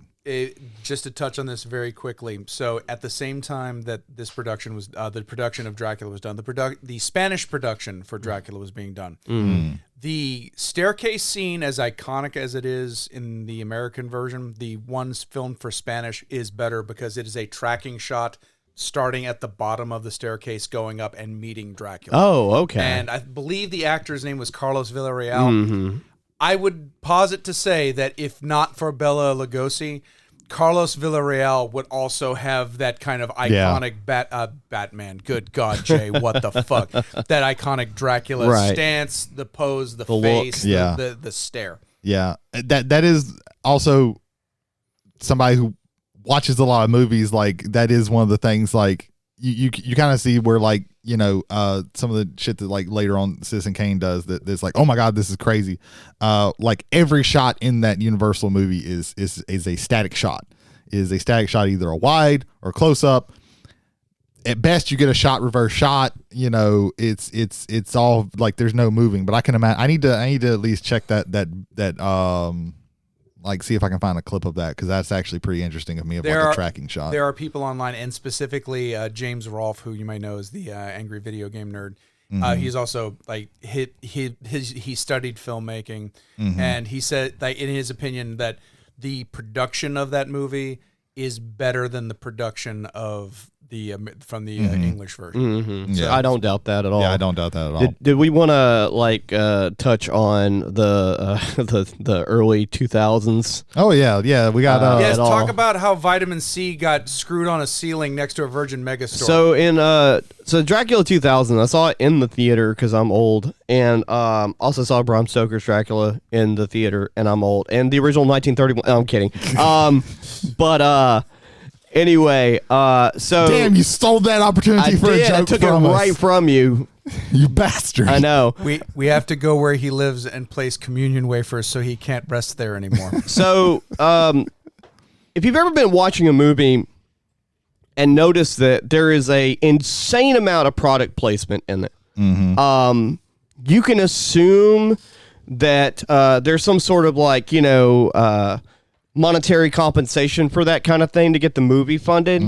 For example, done a lot better. I think it's one of the Roger Moore 007 James Bond movies where he pulls a drawer open and there's a pack of Marlboro cigarettes right next to a can of beer or something like that. That's the only time you see it. And Dracula 2000. One of our characters, I think, like Vitamin C plays the quote unquote Lucy character. Air quotes for people who are listening. And she works at Virgin Records. Yes. At the Virgin Megastore record store that was at the time Great place to buy records. In New Orleans. She worked at Virgin Megastore. So Dracula shows up on a This is Gerard Butler, right? Yeah. This is Gerard Butler as Dracula. So there is a Tron outside, like a Titantron like screen or whatever, that Dracula shows up for whatever reason. I don't remember what it has to do to pertain to the movie. There's a point where there's a fight scene that happens in a garage. Apparently it was at the Virgin Megastore garage. I didn't even know they had one, where amongst the vehicles there was a gigantic like van with a huge logo for Virgin Megastore on it. Half of the scenes in that movie were like, hey, Vitamin C's working today at Virgin Megastore. Yeah. Oh, Vitamin C's on the ceiling fucking Dracula at Virgin Megastore. Oh, there's a fight happening somewhere by Virgin Megastore. For those who might not know, Vitamin C was a singer who had one song, the graduation song, and then nobody, and then disappeared. She was in Dracula too. You can't come back from that. The only thing, well, Gerard Butler sort of did. Yeah, I think what was the last thing he did that was like really big? Wasn't it the Phantom of the Opera? The Joel Schumacher 2012. I was thinking Plane. Yeah, also where he's in a plane. Yeah. That's just right in your face with it. Yeah, he was in Olympus Has Fallen and Camelot Has Fallen. And I've fallen and I can't get up. I was trying to figure out it was because there was like three of them, and I was trying to remember what the first one was of that one. And I just kept thinking of White House Down. I was like, no, it's not White House Has Fallen. It was Olympus Has Fallen. Yeah, Thank it you. was Olympus, then London. Well, no, those two, like that was the Armageddon deep impact of that year. Yeah. You had Olympus Has Fallen and White House Down. Yeah. Right. One of those was actually an interesting premise, and the other one was Olympus Has Fallen. I think we figured out which one he preferred. The only thing that I remember about Dracula 2000 is that Dracula turns out to he's not Vlad Tepes. He's not some other people that Dracula has been based on. He was Judas goddamn Iscariot. That's right. And it was a super convoluted way they had to kill him. Like they had to hang him and then stab him with the 30 spear of destiny with the 30 pieces of silver, and then he had to be exposed to sunlight. I forgot that the spear of Longinus had to be involved. Yeah. We brought the spear of destiny in this motherfucker. Jesus Christ. I watched this as literally Jesus Christ. Why did you have to be involved? I was pretty young when I watched this, Jesus and even Christ, I was the like, vampire. what the fuck is this? What in God's fucking name is this bullshit? This is terrible. And I was a kid, so I had terrible taste at the time, and I was still like, man, this is bad. I feel bad that I rented this. I could have gone the rest of my life without knowing Dracula 2000 existed. Yeah. Well, just wait till we talk about Blade Trinity. We next time. No, not next time. There's a good Blade movie. It's the first one. No, I think the second one's the second one's good. That's the Guillermo del Toro one. Yeah. The only thing that the second one is iffy about is the CGI is not that great in pieces. True. But 3. Woo. But 3, man. Ooh, man. Well, that's what happens when your lead actor doesn't want to be there. Yeah. Because when he all he wants to do hates the director. When all he wants to do is smoke weed in his trailer, and he would leave post-it notes for the director, and he would sign them Blade. And then at the very end, his character is dead on a slab, and the last shot is supposed to be him opening his eyes, and he refused to open his eyes, so they had to CGI his eyes in. I'll say it. CGI's. Yeah. Which one? Yeah. Which one was? Consequently, Dracula was the main bad guy. Which one had Steven Dorff? Stephen Dorff was the first one. He was Frost. Yeah, the first two Blades were good. The third one, they said, let's pull out the big guns. Let's make him fight Dracula. And then they were like, man, let's have Triple H do a pedigree on somebody. Yeah, Triple H is a vampire with a little prissy dog, and he has metal caps on his fangs. All right, so this is how this connects to Dune for me. Okay. So hang on. Sure. Let's go. Let me put my tinfoil hat on.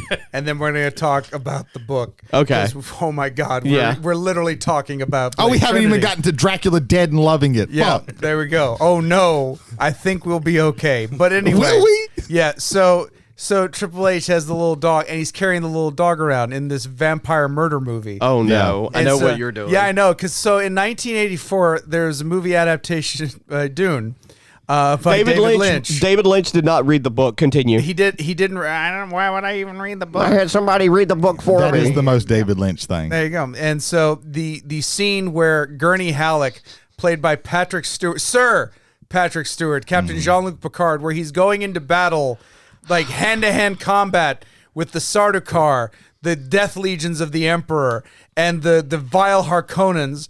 He's going into battle carrying a pug dog in his arm, Yep. screaming, "Long live Duke Leto!" And if all you're focusing on is Patrick Stewart, that scene is okay. But if you see the dog, it's fucking done. Oh man. Moral of the story, you're not tough for hanging out with pugs. Yeah. Don't think you are. So, There was Bram also- Stoker's Dracula, the actual book. George Hamilton played Dracula in the 1979 movie. There's also Dracula Untold, which was Yeah. supposed to start up the Dark Universe, And then the Mummy. it and then the failed. Mummy was And also supposed to do And then that. the Mummy was also supposed to do that. And that failed. They were supposed to join the Avengers Initiative, and that movie bombed. I do wonder if you cut out all the shit with Hyde from that movie. If you just have it, The Mummy. Mm-hmm. Would it have at least been cohesive enough to had a chance to work? I don't know because Possibly. I haven't seen it. Yeah, I'm not going to bother watching it, but I- we're not I- talking about mummies. We're talking about That's Dracula. the- Talk about true. Dracula. Enough about Tom Cruise. Yeah. Dracula. He's probably a Dracula, but we're not 100% sure. Or will be a Dracula. That's all that So, no, Scientology he's- blood. Scientology. He's definitely. They have replaced his blood a couple of times. He's in the sunlight way too much. He's just in the sunlight. And way maybe too he's a much. day walker. Who knows? So about the book. about the book. Carfax Abbey. Mm-hmm. I just wanted to get that. out Sure. there. I'm just saying. Okay. So, and I want to talk about this because this will lead into our little bit about Vlad Tepes. But everyone thinks, okay, there was a dude named Dracula and he was in Eastern Europe. Clearly, that's where Bram Stoker. No, in particular, like if you know the story of Vlad Dracul, the son of the devil or son of the dragon, if you haven't, his life was not all sexy times. Like he didn't have three bitches. Yeah. He did like. He's like, that's a nice spear. I think I should put someone on it, and then and then He was the basically- Joffrey of his time. yeah. He dealt with some shit. Yeah. Like being like bartered into effectively like, I have to be like the slave of the Ottoman Empire. Yeah. So that my dad doesn't get killed by the Ottoman Empire. That's cool. Yeah. All this I learned. There's actually a comic of Dracula where he goes into it. It's great. I only had like one issue of it, but he goes into like great detail of all the stuff in his early life before he in this comic he became like undead and shit like that. So it goes into very great detail about like this part and everything like that. Okay, but yeah. So where is the connection? And a lot of English scholars now believe that he just picked up. Like, I need a word for devil, but that sounds like how about Dracula? Oh, that's pretty cool. I'll use that. Mm-hmm. It could have just been this coincidence this whole time, and that had nothing to do with Tepish.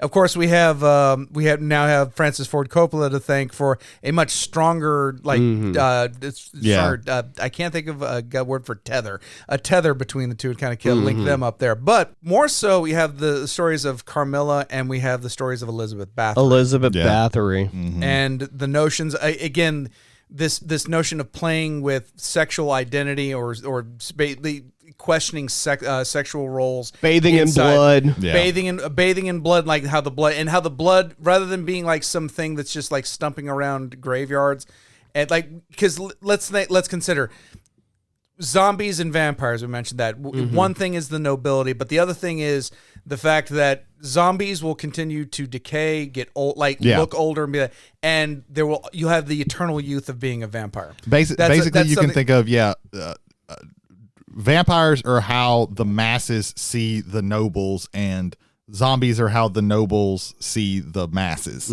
as dirty, decaying, nasty shit. Right.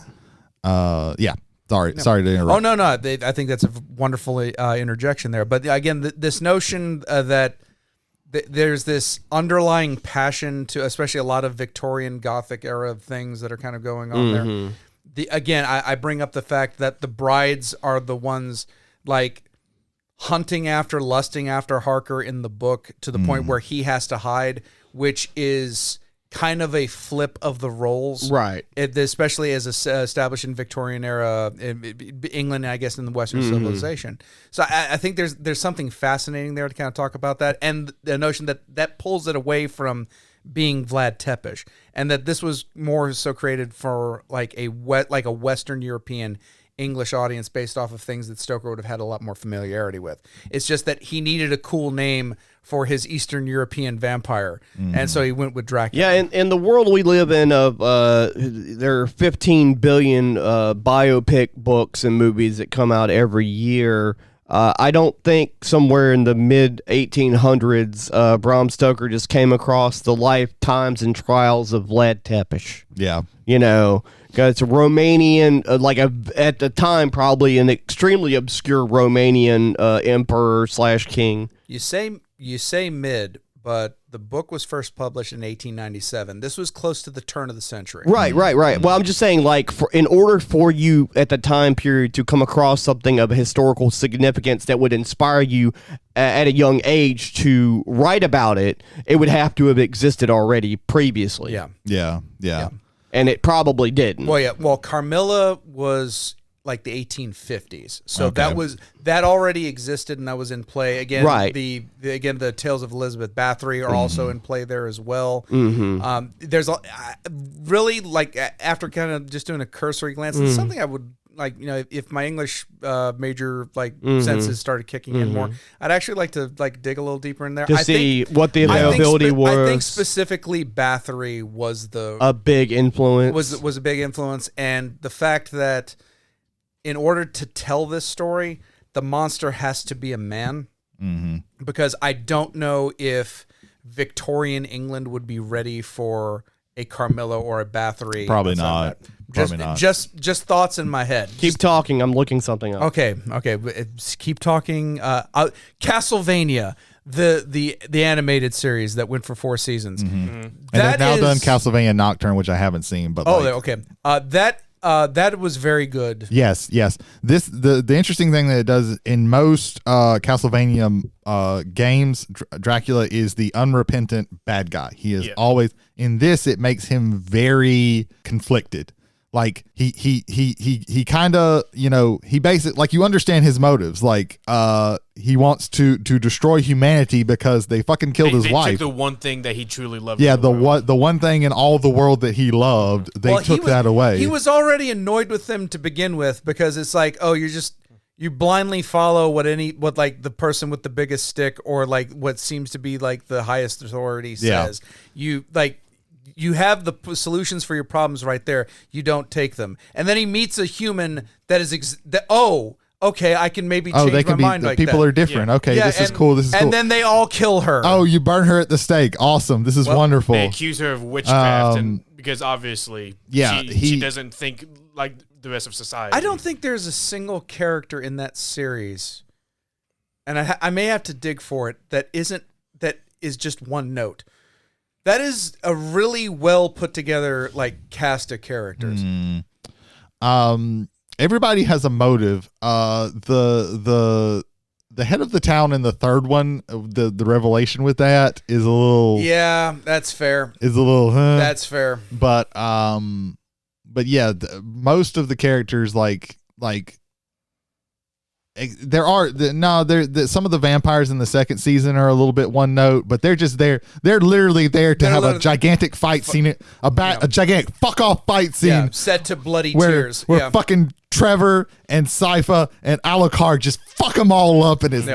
I watch that every once in a while because it's so fucking good. The first book that was published about Elizabeth Bathory was from 1850, and it included no bloodbaths in it whatsoever because those were denounced at the time. So that wouldn't have been listed as a reference as far as like the blood and all that, like bathing in the blood to become younger, which is what she's become synonymous with. There were murders, but there was never there's a lot of things about her history that's fictionalized. So, I think I remember reading something about that she had like actually significant like enemies, like people in high society that like if Tepish they want too, I think. Yeah. He had enemies all around him. Right. Yeah. Every day. Sometimes that enemy was his father. Right. For throwing him into bullshit. Right. Like I think he had problems with his brothers, with his half brothers, with it's like, oh yes, Ottoman Empire, I love you to death. They're not looking. Quick, kill. Oh, I'm sorry, Ottoman Empire. Didn't mean it. Hungary, help me. I know I was just trying to kill you. Are we talking about France? Yeah. Well, when it comes to like things like with Bathory, like there's like a long history of women. Something happens with or to a woman, and things get blown like super out. Like every like the worst side of it gets constantly told, and that's the truth. And that becomes the truth or otherwise. So there is that. Yeah, the 1800s were not immune to sensationalism. Yeah. Oh, no, I'm not saying they weren't. Kept going after that.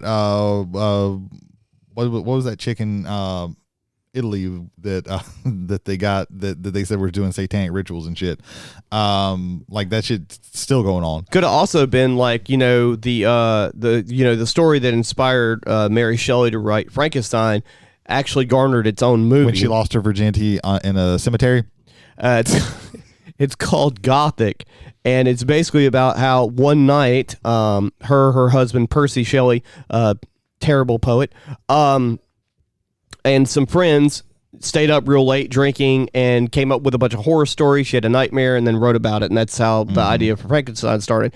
He could have just been like having a drunken time with some friends talking about vampire stories or whatever, and it just kind of came up and with other things that were going on. Yeah. There's no telling exactly where all of his inspiration for writing the story came from.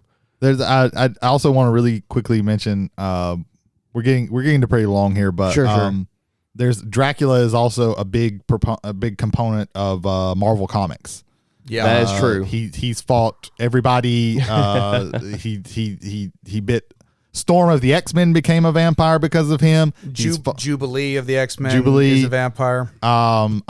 He fought Doctor Strange. I actually have that comic where he fights Doctor Strange. So yeah, like Dracula is like one of the big. He for a little while there in I think like the 70s was like one of the big bad guys of Marvel. Which I mean, of course, by then he's in the public domain. Right. You can just fucking use him. Of course. Just fuck you, Bram Stoker's widow. Get the fuck away from here. He also inspired like Morpheus, not Morpheus. God damn it, Mobius, not Mobius. Morbius the living vampire. It's Morbin time. Jesus Christ. There was also the Batman short film where Batman versus Dracula. Yeah. Well, there's also the movie from the 60s called God damn it, my brain shut right the fuck off. That's a great title. God damn it, my brain shut off. The movie. That's Billy great. the Kid versus Dracula. Oh yeah, there's tons of like Who isn't Dracula? He never names himself as Dracula. He doesn't. There's tons of those where because he's in the public domain, so you can just say make anyone you can just put versus Dracula. In a movie or a TV show or anything that you want, and oftentimes he's portrayed as like the big bad because depending on what he's the first vampire or he's one of the more powerful vampires. Right. You also have the the Vampire Hunter D series. Oh, where, yeah. where D is revealed at the end of the first movie. Spoilers for a really old anime. He's revealed to be the son of Dracula. Alucard. He was a hey, did you know that's Dracula spelled backwards? What? Dr. Acula? But No, you've gone too far. You've gone too far. Speaking of, have you all seen a Hellsing?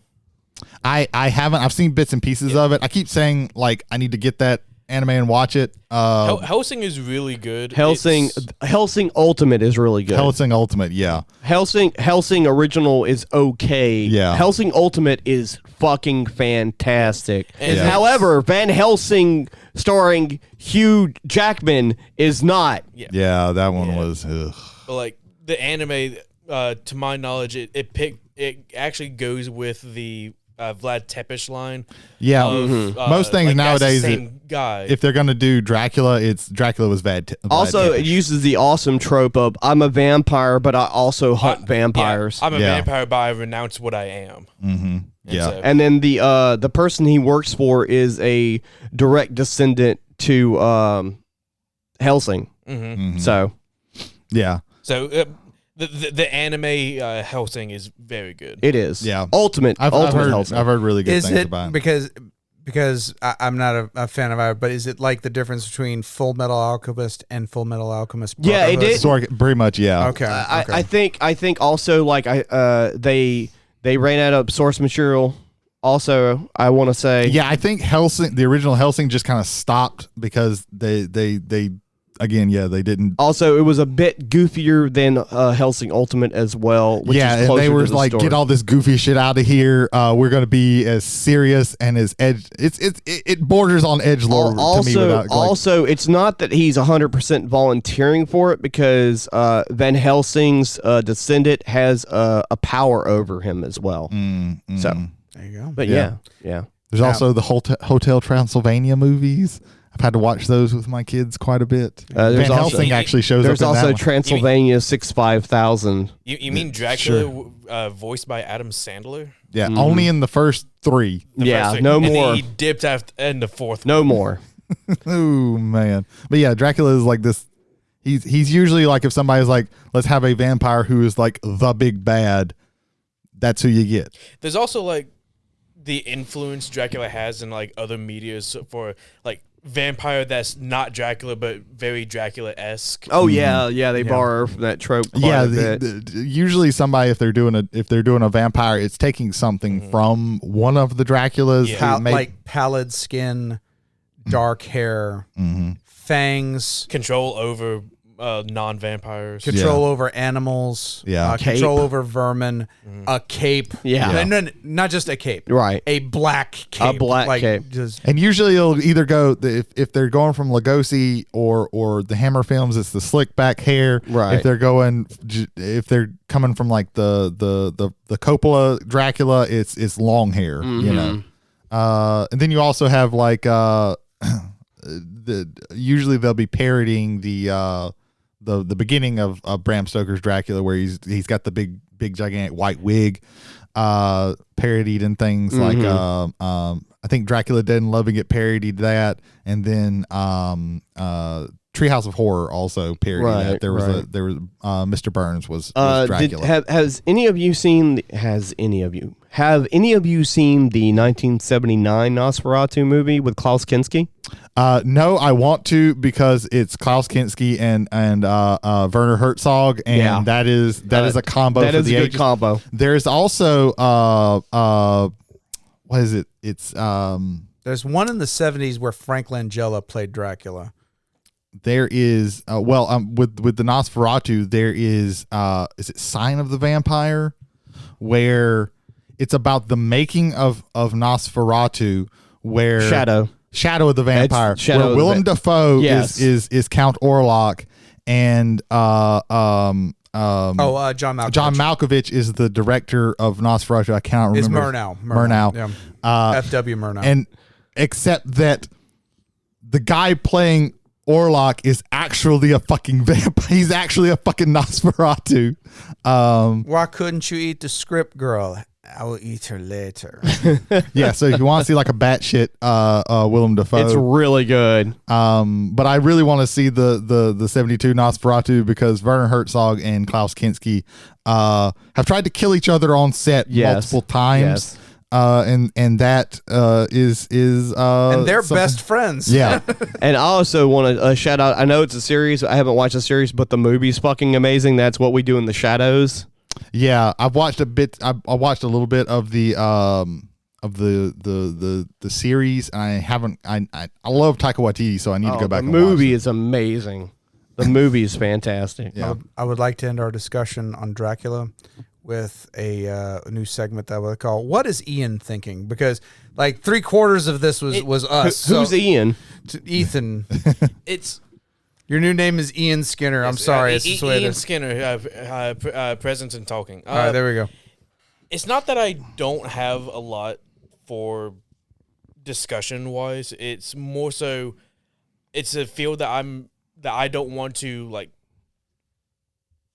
butcher, sound like put ignorance on the topic. I just He called doesn't you. want to say something stupid, and then we give him shit for it. I just called Fair you. enough. I just called you Ian, knowing full well what your actual name is. I know. Also, I thought that you were gonna say like, "Oh, y'all didn't let me fucking talk. That's why." I didn't say Yeah, we were pretty much like taking It's more so y'all are more knowledgeable knowledgeable about of them. of the topic. Yeah. I didn't want to go in with my Not to toot my own horn, I was like, I didn't write any any notes for this, and I was able to spout a lot That's of stuff. just like old Well, it's just experience. again, that's kind of like how like implanted Dracula is in Yeah. pop culture. Well, Like, also for me personally, it's the fact that certain summers in my life I had absolutely shit to do, so I watched a lot of cinema, Yeah. cinema. film. what one thing resonates with you as far as Dracula? Like, is it a single work? Is it just something about him? Is it something about vampires in general? Is there anything that kind More of so, I don't really. Whenever I think of Dracula, I think of like the works that the being Dracula has like inspired, like D&D with like the entire Curse of Strahd, Ravenloft. thing. Ravenloft, that's a good Ravenloft, point, yeah. the things that we see in like movies with like the Underworld series. Okay. Yeah. There's all the most recent Resident Evil games with Lady Demetru and the Vampire Daughters, and so it's just more so. I don't think of Dracula the person. I think of like the influence of Dracula. I think that's a lot Yeah. of people too. Yeah, and Yeah. it's because like Dracula, like everything that's been done with Dracula and everything that's been done with vampires is so intertwined That it's nowadays. hard to like single out just because Dracula. because everything that's been established was usually established with Dracula first, and then And then the by vampires osmosis it just came Yeah. to all the other stuff with vampires and everything like that. I'm wondering where like the can't be invited in, have to be invited in. I don't thing came remember from. when that started. It wasn't. You know what? I need to do some research. I don't know this, but just the thought off of my head again. If we go back to the notions of Victorian era England, because I think this is where we kind of coalesce. Yeah. like what the vampire is. I just think that just might be just a rule of like not chivalry, just a rule of civility. Also, it's like you It can't could come be into like they're somebody's house. supposed to be like a noble. Vampires are the nobles. So like I can see Also that. the running water bit as well. The first time I remember like seeing that, I know it happened probably before, but was in Lost Boys, I believe, was also like there. One thing I did want to touch on, like not Dracula, but like very very close, and that is one of my favorite like more modern vampire movies, and that's like Let Me In or Let the Right One In. Let the right Oh, one yeah. in. What Let Me In is the original Yeah. title, and then Let the Right One In, I think, Yes. is the American Yeah. version of Yes. it with Chloe Grace, I believe. No. Let the Right One In is the original. and Okay, and Let Me In Let is Me the American Chloe version. Grace. So the Dracula must be invited in. That is from the original Dracula, Oh, okay. Okay. Okay. I don't remember. I watched that last night. I don't remember. the book. The book. Oh, The book. There's Okay. there's They a left lot of it that out. book that just Yeah. like Yeah. they don't have enough time. I've read the book, but it's been decades. Yeah. I've never gotten around to reading the Yeah. book, but which was in theme with Frankenstein is an epistolary novel. It's not told as like it's told in newspaper fragments, in journal entries, and things like that. Yeah, Frankenstein is a rough read. He Because he is unable to fly across a river in the form of a bat or mist, or even by himself board a boat or step off a boat onto a dock unless he is physically carried over with assistance. Oh, that makes sense with the coffins and such. They even really quick. Probably the most recent Dracula movie is Last Voyage of the Demeter, which is literally just that one little line. Which wasn't the name of the boat in the movie. Yeah, in that movie, but it's literally they took that one line and they said, "Hey, let's put Dracula on a boat. Let's put Dracula on a boat and have them fucking figure it out." And they don't do well. Because that one's more Dracula. I don't even think you even see him as a human. You see him as a monster. Right. Oftentimes there's Dracula. Especially in like the Castlevania games, it's like Dracula is a human looking thing, and then he becomes a monster. Yeah. Can we at least say the Davos Seaworth is now permanently typecast as guy who knows what to do on a boat? Yeah, sea captain who bad shit happens to him. That was the guy from Game of Thrones, right? Yes. Mm-hmm. Yeah. I still haven't seen Voyage of the Demeter yet. Liam, I've heard it's very good. I've heard it's also very brutal, and from what I've seen with like the plot, yes, it is. I know Greg. He went to the theaters to watch it. So if I don't at least spend 10 seconds on this, Holder's going to kill us all. So the true first vampire was Cain.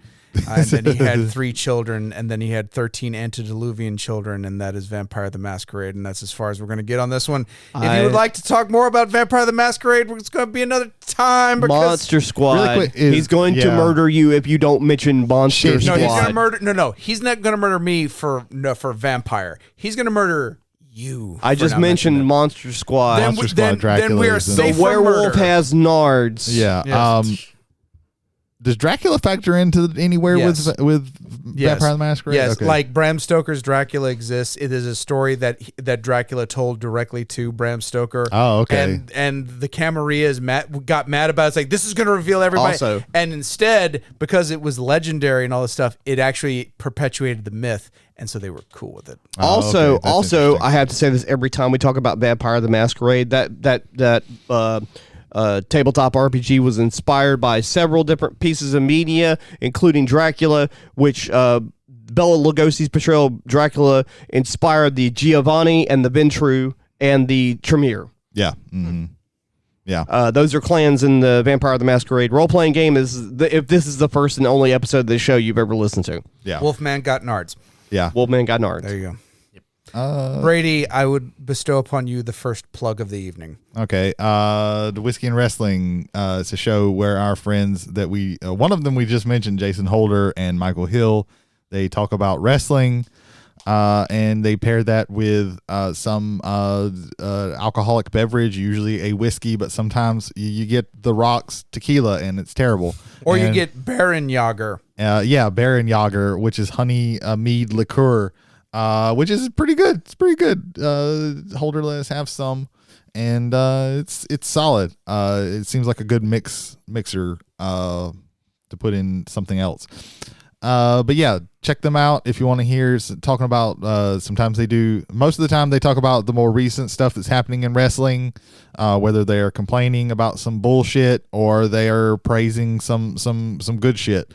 We got fucking Kazuchika Okada on a random ass Wednesday. We also got a 20-minute promo with like 10 people in it. We got Ric Flair and Kazuchika Okada on the same. We summoned show. Ric Flair. So yeah, if you like wrestling and you like people talking about like alcoholic beverages, check them out wherever podcasts are grown, harvested. We'll go with that one. Produced. Nah, I like harvested. It's people. Jody, plug number Spoilers. 2. Virology is a show which I haven't hosted in a while, but there's 12 episodes of it currently. If you'd like to delve deeper into a genre that I love so much, such as horror, you should listen to a couple episodes, if not all of them. There are 12, and you have plenty of time to catch up on them before I get to record a new one. Fearology on Spotify. Ethan, now Ian, get going in. Ian, that is I speaking. The completed podcast, hosted by Christopher Vega, Brendan Scott Tanner, and Brandon Smith, members of Team Metamorph. They talk about competitive Magic. They go into deep dives of upcoming sets. They talk about their own personal experiences, traveling to different conventions, eating out at horrible restaurants, getting lost and traveling in the wrong directions. They're amazing people. They have very thoughtful and knowledgeable deep dives in specifically competitive, modern, standard. Don't really think they talk Commander, but the more competitive formats, and so give them a listen to. I definitely want to stress when they do their interviews that they've done are really, really Oh, good. yeah, Yes. yeah. We're going back to Ixalan. Mm-hmm. Yeah. Mm-hmm. Dinosaurs. And Cadillacs, baby. Let's do this. And by the time this has come out, we hope that you have come to the Brandon Scott Tanner Brain surgery tournament. BST for the BST. Yes. Um, The next episode, if they will give us the numbers, we'll give the numbers from that. So hopefully be some good times there. But we're doing this in the past. You will get this in the future. Time travel. Wibbly wobbly, timey-wimey. yeah, we send it through the quantum realm. That's how it works. So there you go. Yes. Silence your cell phones, sometimes called Silence You Cell Phones by me because I'm dumb.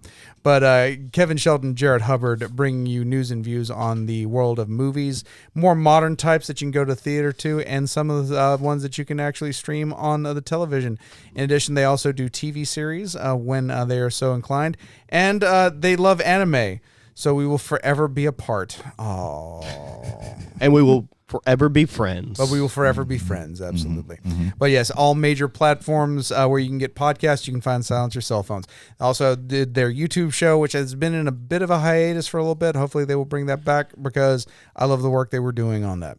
Mm-hmm. All I can imagine now is just you like looking at it like a table full of cell phones, like, hey, shut up.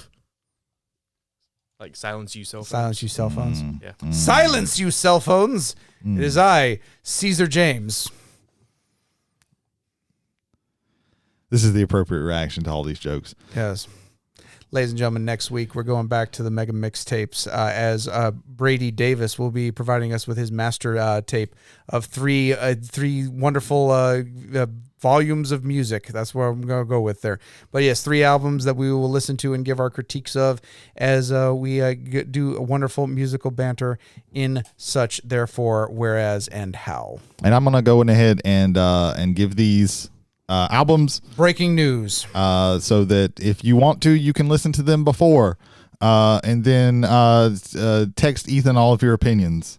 Okay. So, Or email them to travelersontheomnibus@gmail.com. or send smoke signals. I don't really give a shit. Carrier pigeon. Send smoke signals to travelersontheomnibus@gmail.smoke. Send carrier pigeons to Ethan's house. Just drive by his house and throw pigeons. Just make at the sure they house. get around the wasps. The now the dead wasps. wasps. The wasps have been gone. Oh, good. They've Good, been man. gone. There you go. So the 3 albums are going to be the Screaming Females or just Screaming Females all at once. MF Doom, Food, and Coheed and Cambria, Year of the Black Rainbow. So that's going to be the 3 albums that we're going to be discussing next week. So listen to them, and I hope you enjoy. Thank you very much, Mr. Sounds Davis. cool. Can't wait.